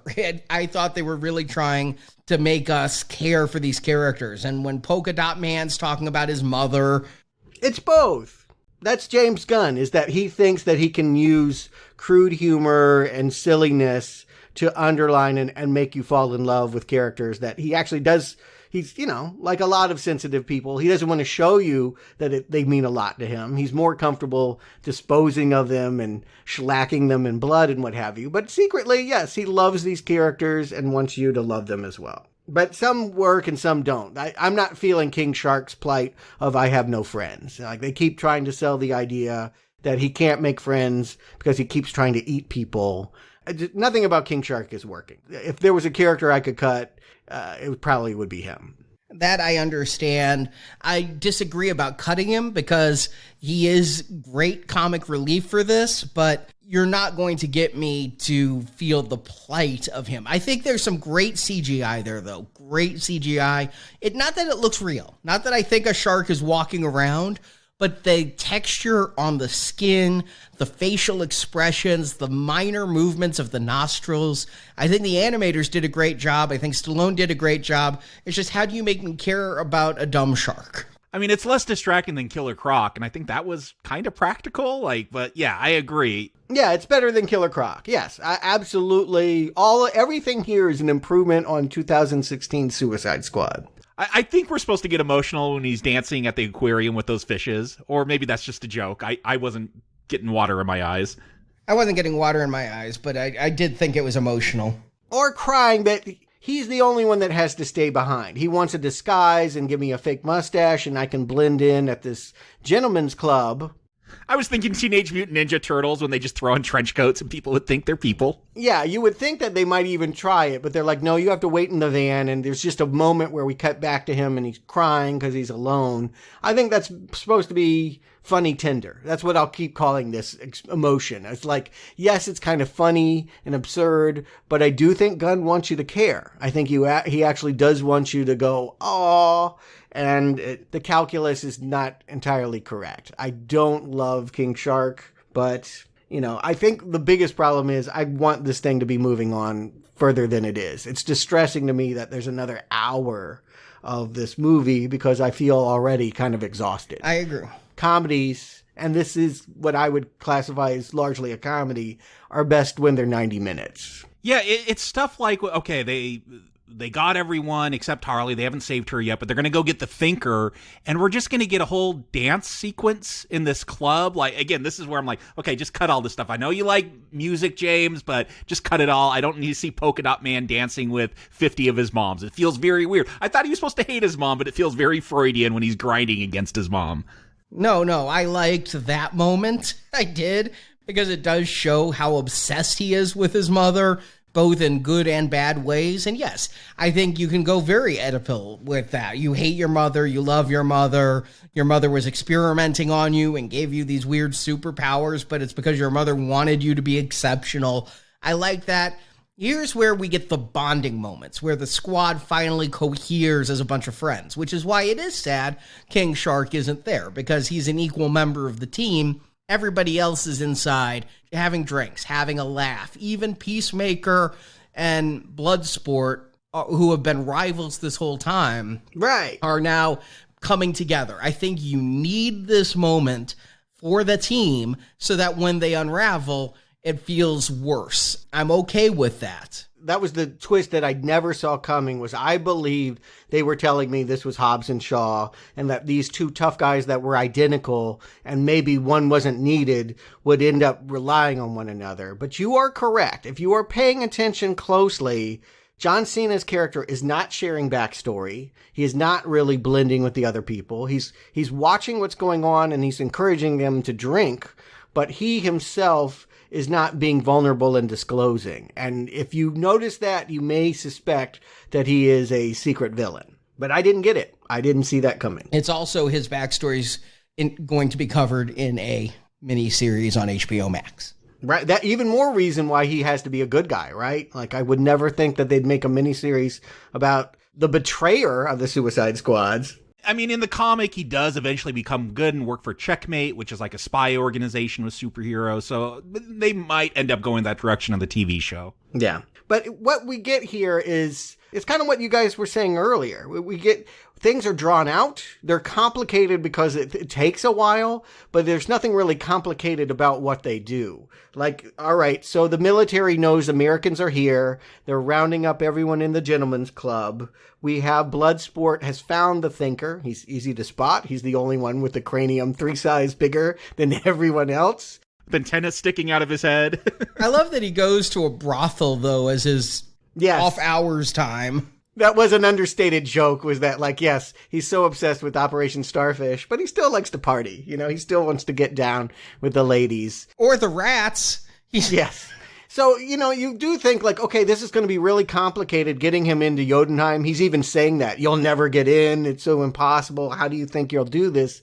I feel like it takes a while, but there's nothing very hard about what they do. Basically, the men give themselves up and get caught and then cause a car accident. Yeah, it takes a while because they got to go rescue Harley first. Yeah, but even before that, they do some shenanigans on the road. And again, the length of time that is devoted to side quests is part of the charm of this movie and part of why it is difficult to sit down and watch it in one sitting. I agree in both cases. I mean, if you didn't have the side quests, this movie's too simple. But with the side quests, this movie feels aimless. Yeah. Well, it's all relying then on its charm, which is there. It's plentiful, but maybe not enough to sustain full interest at this 2-hour plus length. But the only reason to have Peacemaker and Bloodsport and Flag get captured is so that they can get the news Harley is alive. And now we're going to get a scene straight out of Guardians of the Galaxy 2. If you remember that movie, when Yondu gets out of captivity and goes on the murder spree, the slow motion murder spree set to music with his little arrow, and we get an entire music video of Yondu killing people in very stylized ways. Here we're going to have that exact same thing with Harley Quinn and the non-David Lee Roth version of I Ain't Got Nobody, which I've never heard before. Louis Prima, come on. He had the original. David Lee Roth is the poser. It's just a complete replay of that movie. I'm like, Gunn, I saw that movie, you know, and this is the second time we're seeing Harley do this too, because she broke out of captivity in Birds of Prey like this. Yes, me too. Yeah, I was thinking more of that scene, but here's the thing. I'm enjoying it. Like, this is where I kind of perk up. I'm like, oh, better, whether it's Margot Robbie or her stunt person, and sometimes those shoulders get real broad, so there's a stunt person there. But, like, real, actual, physical stunts, better than anything in Snake Eyes. Heck, give her ScarJo's $50 million that she's suing for, but Margot Robbie got probably got 50 million for this, but like she's actually doing stuff unlike that Black Widow film. Like I'm engaged in this stuff, and yeah, it helps that it's a little bit more R-rated. She's like sawing a dude's head off with some cloth and all that. I don't know, like this is where I get back into it, because I'm like, you could just have Harley show up and go, oh, you guys wanted to rescue me, oh well, I got out, and move on. But I like this little flashback here. This, if you're gonna make this an R-rated action film, like I feel like it's paying off now. I like it in isolation, but as part of an overly long movie and her Disney-fied cartoon birds that show up to cheer her on. I love that. That's part of her trauma, is like she can't accept all the violence that she participates in. So it's like Birds of Prey, where it all turns into paint and all that. Yeah, if you remember, she wants a normal life. Her fantasy is like doing the wash and raising a baby and having Joker go off to a 9-to-5 job. Like, she wants things to be 1950s suburbia, and the tragedy of her life is that it's this distorted acid-taking version of that. You know, like it's outlandish. But yes, is it new? That's the problem. We've seen it all before. We saw an entire movie of it last year. Do we need one more musical number? Depends on how much tolerance you have for Margot Robbie in this character. Like, do you still love it? Arnie, do you still love her in this part? No, she's fine, but they took something away from her after Suicide Squad. What do you think it was? She was rebellious and mischievous there. Remember, she was endlessly working against the Squad with Mr. J in secret, who came along and started shooting everybody up because she was just there for her Joker. And without that aspect of evilness, by not having her at all a bad guy, she's not fun anymore. She's too goody-goody. When trying to find a man, you know, she just never feels evil. I don't think this Harley would just walk past a window, smash it in the middle of a mission, and take something she liked out of the window and say, we're bad guys, remember? Oh, come on. This is a character that's, instead of swiping left, shoots you. Like, I feel like there's still edge in her. I like that we don't get an overdose of her. I feel like this is the right amount of her. I was kind of dreading having to listen to that accent and everything again, but no, it's tamped down, and actually one of my favorite moments later on is with Harley. But yeah, this is a more digestible version of her for me. We would all like this more if we hadn't had that Birds of Prey movie. I feel like if we hadn't seen her in 5 years, it would be a breath of fresh air every time she came on screen. But because we had that Birds of Prey, and it was just so much of this, that this just feels like outtakes. This feels very familiar.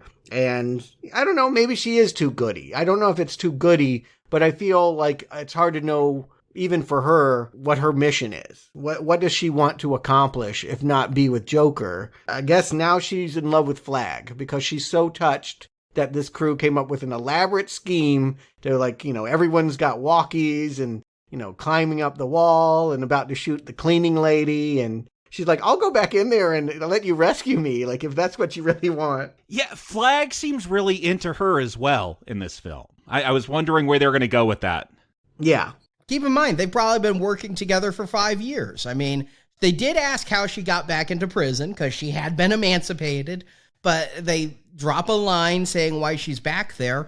But she was so comfortable with Captain Boomerang and Flag and things that I figured they've been on a lot of missions together since that first movie. But it was this rescue, I think she attributes to him. You know, I don't think she was in love with him in earlier scenes, but realizing that he took the time out of their real mission to come save her. And he was the one that insisted on it. That makes her realize, oh, somebody cares for me. Maybe this will be the relationship. I'll be honest with you. I had a secret feeling throughout the entire movie that if she always is falling in love with the wrong guy and King Shark is so in need of a friend, I thought for sure those two were going to hook up at the end. Oh, I thought for sure they would end up like getting married, like going down the aisle, Shark and Bride. Their baby was going to be the new Aquaman villain.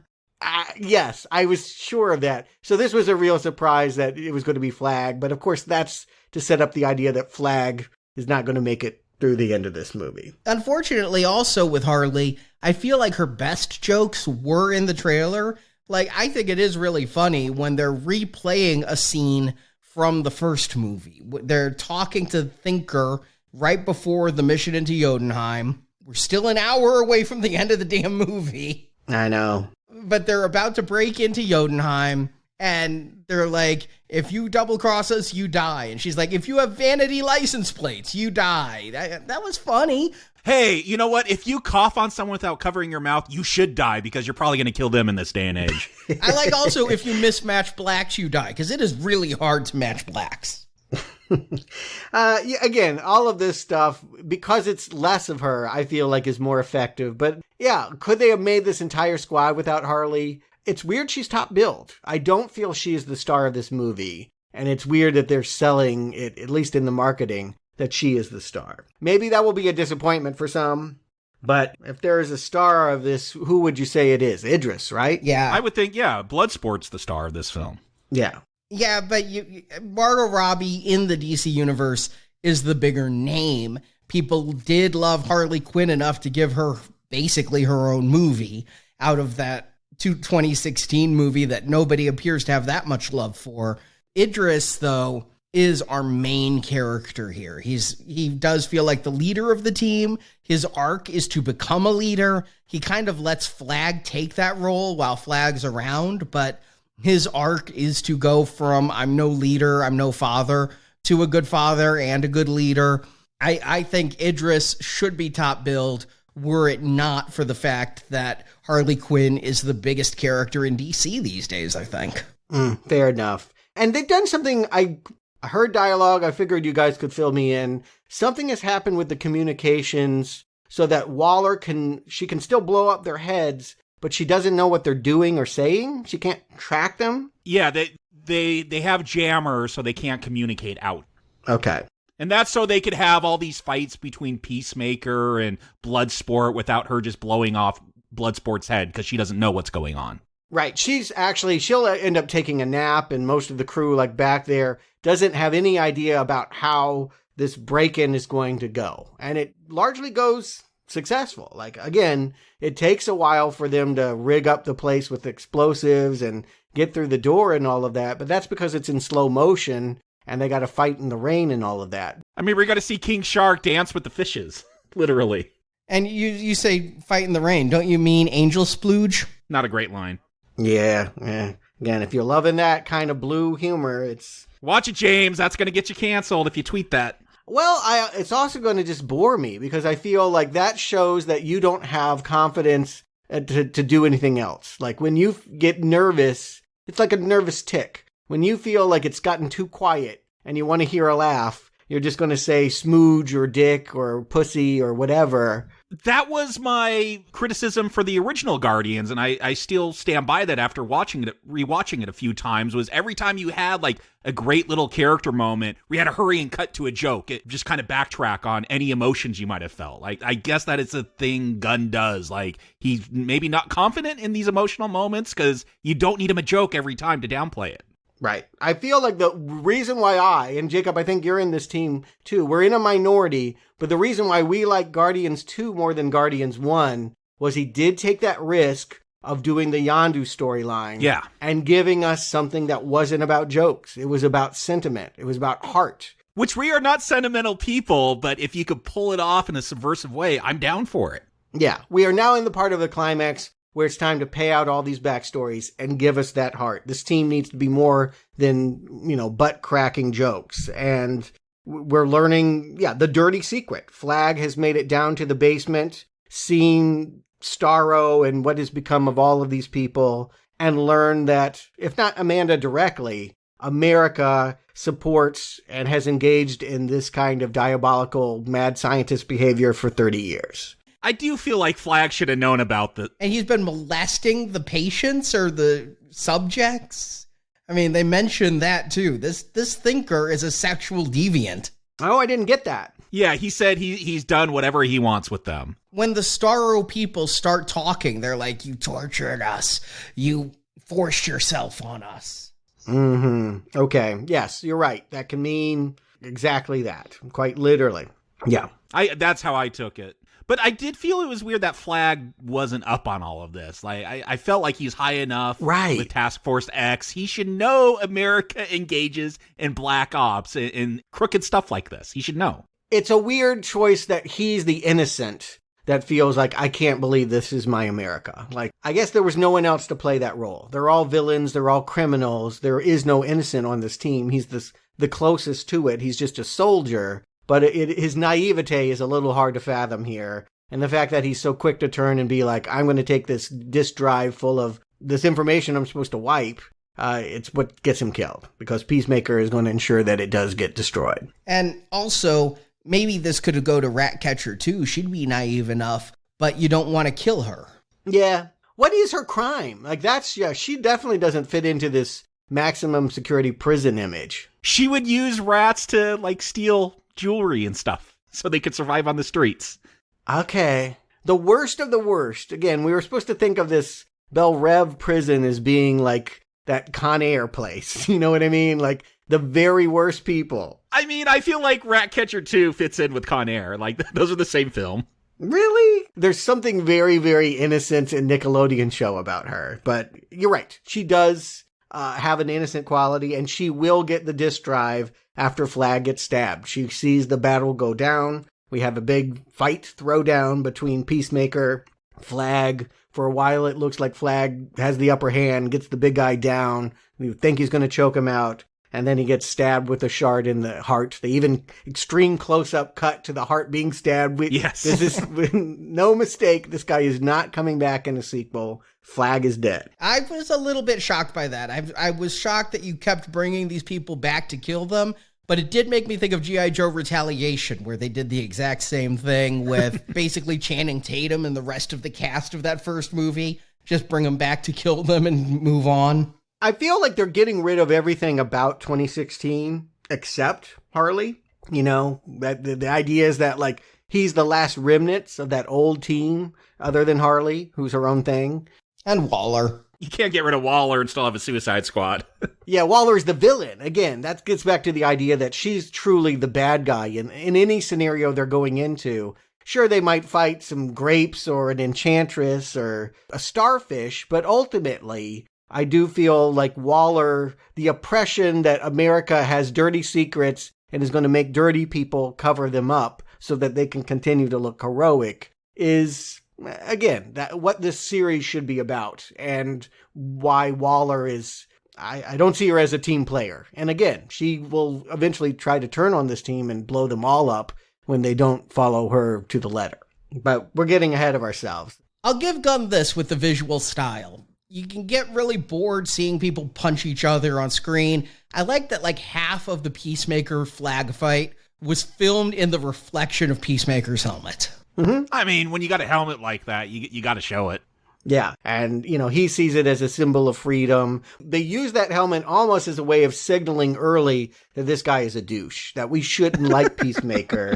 Peacemaker is taking out Flag. He's about to take out Ratcatcher 2. This is her moment, right? She's going to die, but nope, we're going to go 8 minutes earlier. We're going to play with some time and find out what's happening with the rest of the crew. Milton who? Again, like, do we really, knowing that we have to eulogize other kind of background characters, the fact that Milton has to be this poetic extra, that Polka Dot Man would be the one to notice when nobody else would see him as anything other than a functional character, that we never knew his name or thought he died hours ago. In an overlong movie, we didn't need Milton. And did we need King Shark jumping around with colorful fish? Well, he finally has friends. And again, if you cared about that arc, he had finally found sea creatures. You know, when the glass was going to break because the bombs are going off, we think that this could be a joyous reunion, but of course, it's not. I was just wondering why they had an aquarium in Jotunheim. I get it that there's a big starfish, but it doesn't seem like it's in that tank.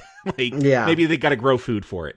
Yeah, who could say? But or maybe it's a different kind of experiment about creating super piranhas. Yeah, because these fish are not like, these are not real fish, right? No. This is about some, again, everything here is probably a thought that we can weaponize and use against our enemy countries. That certainly is how the new Presidente is looking at it. And so, yeah, I can only imagine that this aquarium is filled with potential SeaWorld problems, right? Like they're going to unleash them onto the Florida coast or something like that. I mean, there is a Batman villain, Orca the Whale Woman. I would have loved to see that cameo. Maybe sequel, who knows? But yes, do I love that King Shark has to fight little things that he's always been trying to eat other people, and now he's being eaten. It's an arc. It gives him a story. He's more than just a background character, but I don't love it. But no, everything blows up because of Polka Dot, right? Like they're fighting some troops, and he's going to fire his Polka Dots, and it's going to hit those C4 bombs they were planning around, which blows up this tower. At least one of the fuses it causes. I never quite understood what his polka dots did, but apparently it has something to do with fire, and it's going to make all of the bombs blow up early. It just seems like they're weapons. Yeah. Yeah, bullets or grenades. Yeah, a projectile weapon that's amusing because they're disco colored, and they just don't look badass. Like he'll never be cool. And he pukes them up because it's a virus. Yeah. And he'll disappear if he doesn't get rid of them. And when he did that, he was feeling like such a hero. He just killed a couple of guards that killed Milton, and now a couple more come in. He's like, oh, I got this, and he blows up the building. Right. And so this allows Bloodsport to have the rescue moment that he actually will, in trying to do some gymnastics and escape the falling tower, land right there at the moment that Peacemaker is about to ice Ratcatcher. It was funny when he kept going down. It reminded me of a Mario level where he fell on the cement platform to the next one, and then it broke and went to the next one, and it broke and went to the next one.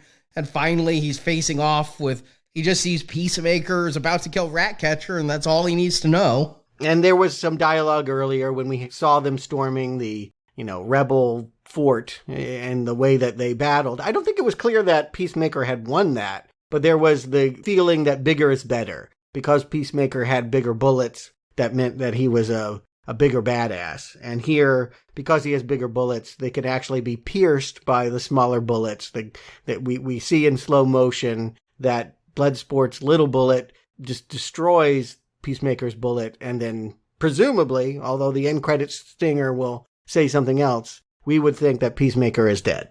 Yeah, it goes back to when they first met in prison. Bloodsport's like, I hit dead center, and Peacemaker's like, well, I hit even more center. Well, how can you hit more center? Smaller bullets. Well, it turns out Bloodsport had the smaller bullets, so... Oh, okay. That was the callback there.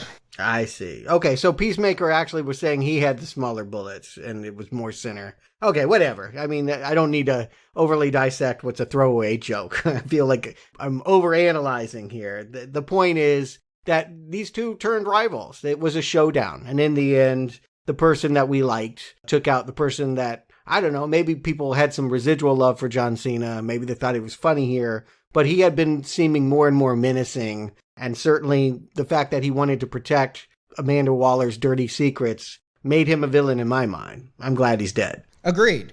Plus, we're down a couple members of the squad. It's time to get on with it, finally. And with Peacemaker dead, we need another villain. Out comes Starro.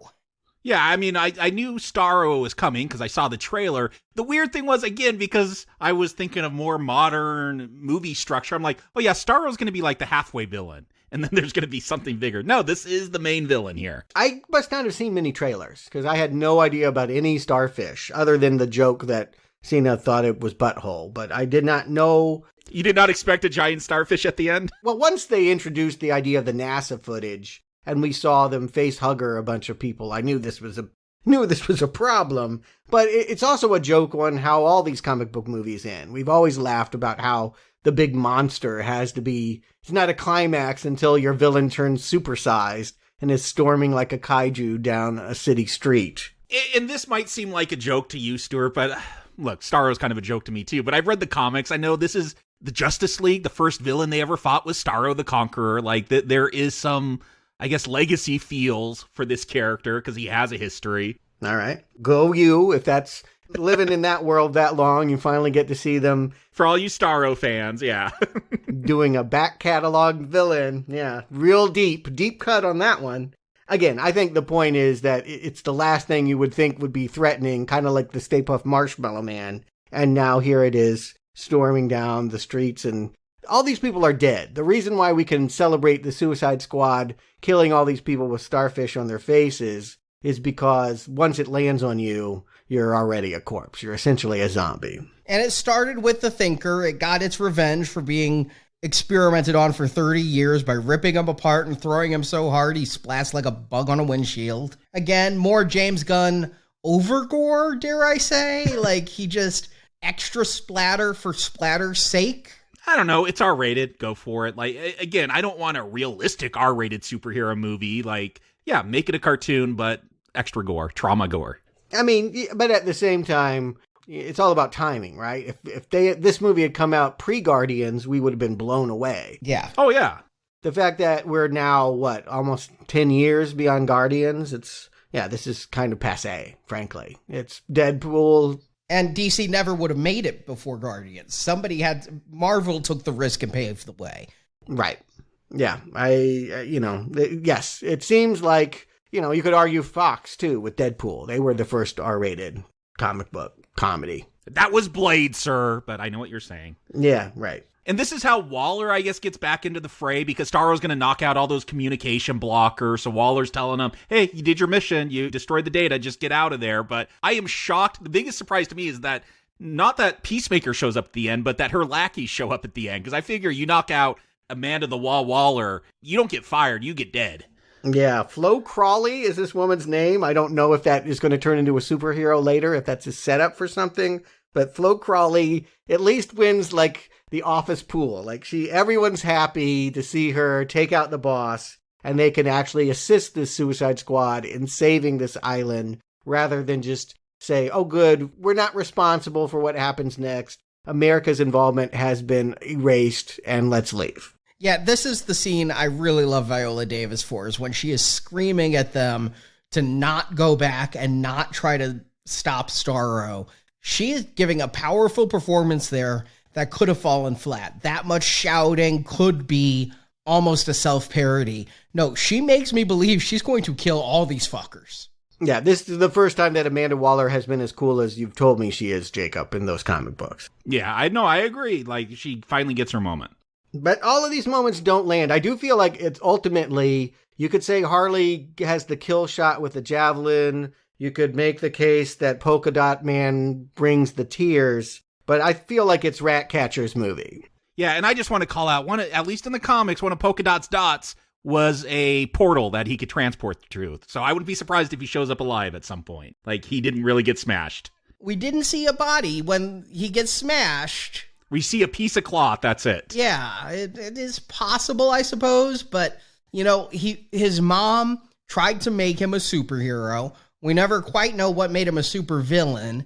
But here, I love how Bloodsport gets everyone to attack. It's like, King Shark, the alien is nom-noms. It felt like a reverse of Hulk not being able to fight Surtur in Thor Ragnarok, where he's like, oh, big monster. But here, it is nom-noms. And then telling Polka Dot, it's your mother. And seeing that woman rampage and roar like Stay Puft. And he's just cutting her off at the ankle. And he gets that moment, I'm a superhero. And of course, dead. I'm a motherfucking superhero, which again, Yes. the motherfucking part, a little Freudian in that. Again, is this a triumph? When I think about that Yondu scene, Jacob, I know you agree with me that Oh no, this is not the greatest death in the DC universe like Yondu's is in Marvel. No, that hurt. I actually felt like, I won't say I cried, but I felt a constriction of the throat in that moment. And here, I don't think I would have even noticed. If you hadn't told me that this was an important scene, at least to James Gunn, Arnie, I wouldn't have noticed Polka Dot Man. He's as important as Milton. But it is Ratcatcher, too, who is the heart of this team and comes in to save the day by bringing out the true residents of this island, the rats. My problem with this is she's overpowered. This entire movie didn't need a Suicide Squad. I mean, she's as powerful as the rats around her. Yeah, and there's a lot of rats in this island. She brought them out earlier against King Shark, setting up Chekhov's rats, but the rats could have gotten the Thinker. The rats could have, on their own, gotten into Jotunheim and done all of this stuff. They didn't need all these other people when this woman can bring millions of rats. But she's a millennial. She needs a leader to tell her what to do. Right. You know how millennials, they work in teams. You could say they defer to others, or you could say that they're collaborative, depending on how you want that to go. But yes, she can take a nap while somebody else saves the day is kind of perfect. The moment that I love, and I call it a Harley Quinn moment, even though it's not really, you could add any character jump into Starro's eyeball, but, there is the joke. She's got that javelin. She finally knows the purpose for it that she's been searching for. He thinks she's going to stab this thing in the eye, and she falls right through it. And this is where I really do appreciate James Gunn, because I'm like, this is horrible and twisted and bizarre, and I'm seeing this in a comic book movie, as the rats also dive into the eye, start chewing on the optic nerve, chew their way into the central nervous system, and like Harley Quinn's just smiling. It's got the music going. It's very dreamlike. I'm like, I do love this moment here a lot. It didn't get me. I know what he was going for with that. You're never going to see a moment like this in any other non-James Gunn superhero film, I feel. I was just grossed by how quickly the cornea gave way and she was able to pop through it. It really grossed me out. The moment that I felt was the most emotional moment in this movie for me is when Starro is dying. El Generalissimo or whatever, the new Presidente, Suarez, has a star on his face, and Starro says, "I was happy just floating and looking at the stars."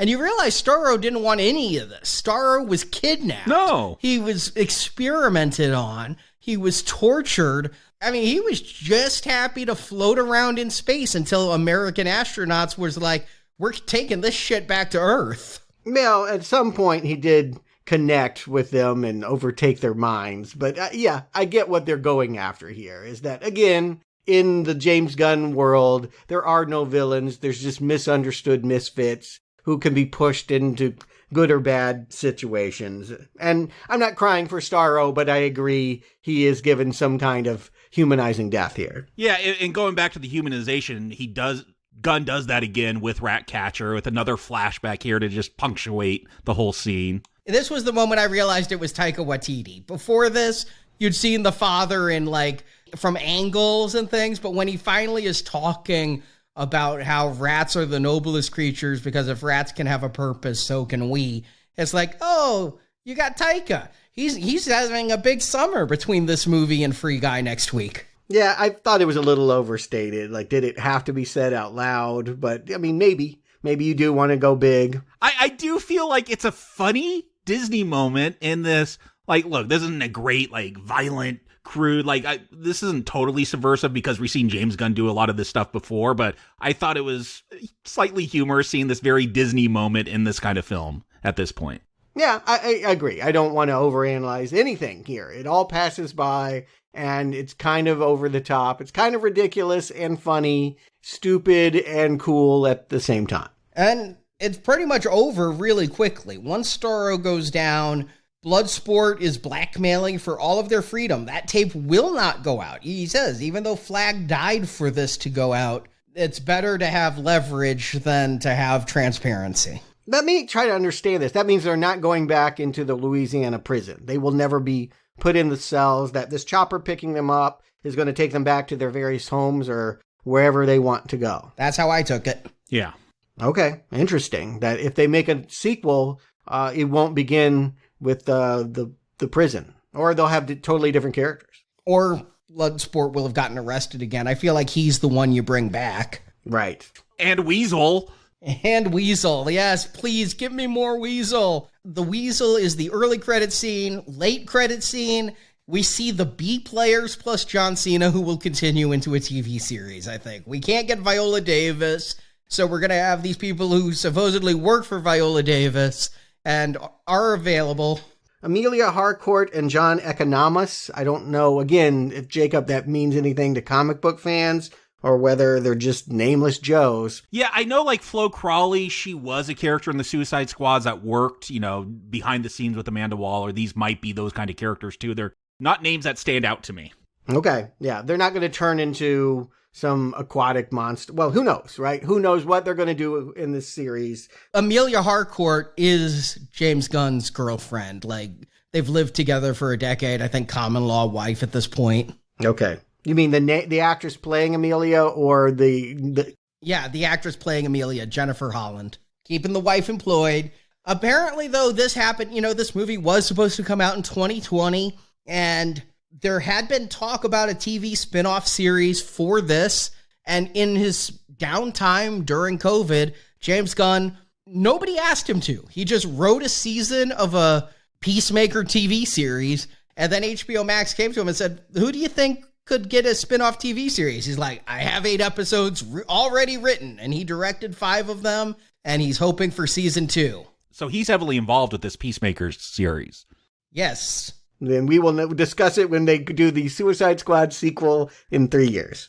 And John Cena, you know what? After seeing him in F9 and Playing with Fire and the Daddy's Home films, I think John Cena is perfect for television. I think he has good persona, but I just think they've never found a vehicle that really works for him. Come on, what about Blockers? Is there a Blockers franchise that's going to be spawned from that comedy? I just think TV's his place. I really do. TV is not... I mean, that's most of his work is on TV, wrestling. Yeah, I don't think that's a diss either. You get a lot of great people. Matthew McConaughey did a season of TV. But I think John Cena as a leading man will work better on the small screen when people don't have to pay specifically for that. But people didn't really pay for this. I mean, again, HBO Max. The movie was estimated to come in well over $30 million. They were thinking maybe $40 million, $25 million. Well, there were people in the IMAX, but again, I think the people that wanted to see it on the biggest screen possible. But that may be the future of movie screenings, of a select market of people that want the big experience. The days where you're going to have a $100 million opening may be over. But will you spend $185 million on Suicide Squad 3 if you're going to only bring in 33 worldwide opening weekend? Well, maybe the future is television. I don't know how the economics work and how... Yeah, I don't get the accounting for streaming. Yeah, I don't know what it means to create something and have it streamed and how that's, different than paying a ticket. Jacob, Stewart, do you recommend The Suicide Squad? Jacob. I mean, I got what I wanted in that. It's a pretty solid film. It's much better than that original one, which I recommended as, it's an all right 90s action film, but this is something more. But yeah, I think we've all said it. This would feel much more unique if James Gunn hadn't done Guardians yet. Like, this feels very much like what James Gunn is going to do with any superhero that he's given. And that's not necessarily a bad thing. It's a different flavor. Like, we get some humor because it's R-rated. We get some gratuitous violence. Like, that's all stuff I want in my Suicide Squad films conceptually, more or less. Like, violence and crude humor and make it adult. And you know what? This one, yeah, better plot. More of that Black Ops feel with trying to hide war crimes that the U.S. has committed. Like, it feels like that 80s John Ostrander run of Suicide Squad, the original run where it was much more about Reagan and Black Ops. But it also feels like that Gail Simone run as well for me with Secret Six, where, hey, these are a bunch of silly D-list villains and let's make some jokes and have some fun with them. Like, I feel like it's a pretty good marriage between the two ways you would want to take this team of D-list villains. And so, yeah, my complaints are, I mean, we talked about it. It lags a bit. Like, trim this down, cut out 20, 25 minutes. It's much more digestible at that point. This does, maybe because I'm watching it on TV, but it feels like you guys kind of felt the same thing, even you, Stuart, watching in theaters. Like, yeah, here's a commercial break. I could walk away for an hour or a day and then come back and watch the next episode. It doesn't quite gel as like, I must sit down for this 2 hours and watch all this in one piece because it's so gripping. It does feel, again, because it's James Gunn, maybe more like a sitcom, and I don't need a 2-hour sitcom or 2-hour plus sitcom. So, but I don't have that. Those are minor complaints, ultimately, is the runtime, and it has some lag. The humor, again, it's objective. There's a lot of jokes. More worked for me than they did not. I liked, again, that we're having character moments. There's a lot of characters in here, so there's a lot of character moments, but I like that we're looking for some kind of depth with even these silly polka dot man characters. So a lot of things I appreciate. Not a perfect film, but it was a fun film. Like, I enjoyed sitting through it. I liked its perverseness at the end, like with rats just chewing through optic nerves. Like, again, maybe a little James Gunn, but it felt unique when you look at all of superhero canon in film. So yeah, this is definitely a step up from Suicide Squad. The Suicide Squad is the one to watch. Recommend. Stuart. Yeah, this is nothing more or less than an amusing B movie. It doesn't aim that high, and it hits all of its targets. James Gunn has essentially slapped a new skin, a Guardian skin, on a DC property and repackaged his greatest hits and I think that people that like it will enjoy it. I came in with very low expectations. What was so funny about listening to the old podcast was we were so excited. You had a lot of expectations. We were all so excited about that first Suicide Squad movie. This one, I came in, actually not wanting to be there. I had a good time. It was painless. Suicide is painless, as the song goes. Amusing, disposable. Maybe that sounds like a diss. Maybe it sounds like I should be giving it more. But, I mean, making trash is hard to do. We saw this year. Zack Snyder tried to do this very thing with Army of the Dead. They had one good idea about a zombie white tiger, and otherwise were scrambling to try and hit these jokes and do these things. Here, Gunn does have some good relationships. I particularly like Ratcatcher and Bloodsport. I do feel like, he tried to slip in some humanity here and now. That certainly an improvement on Amanda Waller, not forgetting to make America part of the villainy. I feel like in all ways, it's an improvement on the 2016 movie and a solid, amusing, disposable good time. It doesn't move the needle on the genre, and I think that's what I would ultimately want. My favorite superhero movies are the ones that push the envelope.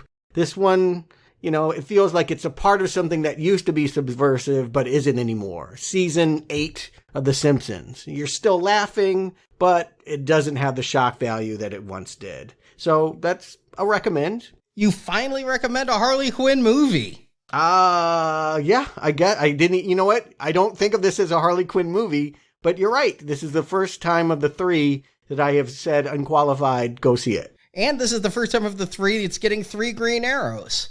I agree with what you guys have said. This feels like James Gunn's greatest hits, but it also is James Gunn when he's let loose. It feels like DC stepped back on this one, as compared to the first Suicide Squad, where DC kicked Ire out of the driver's seat, took over control of the car, and drove it into a bit of a wall. Here, they gave James Gunn the keys to the kingdom. Whatever characters you want to film dicks and put it in a DC movie, film dicks, go ahead. And James Gunn does what I know James Gunn to do. It's the same James Gunn that got in trouble for making those jokes a decade ago. And there's extra splatter, like James Gunn likes. There's a lot of old songs like James Gunn likes. I mean, fuck's sake, he used Air Supply in Slither, and made that work. And it's got that kind of offbeat humor, and yet that heart that James Gunn puts in every film. And so the downside is, I feel like it is, like you said, Stuart, it's not pushing anything forward for the genre. It's not pushing anything forward for this director that I used to revere. By being able to take a talking tree and a talking raccoon and making them some of my favorite characters in cinematic history, I'm like, James Gunn is God. And I'm like, James Gunn's okay. He's pretty cool. I like his stuff. But is this all he is? Is there nothing more? That's a song too, I know.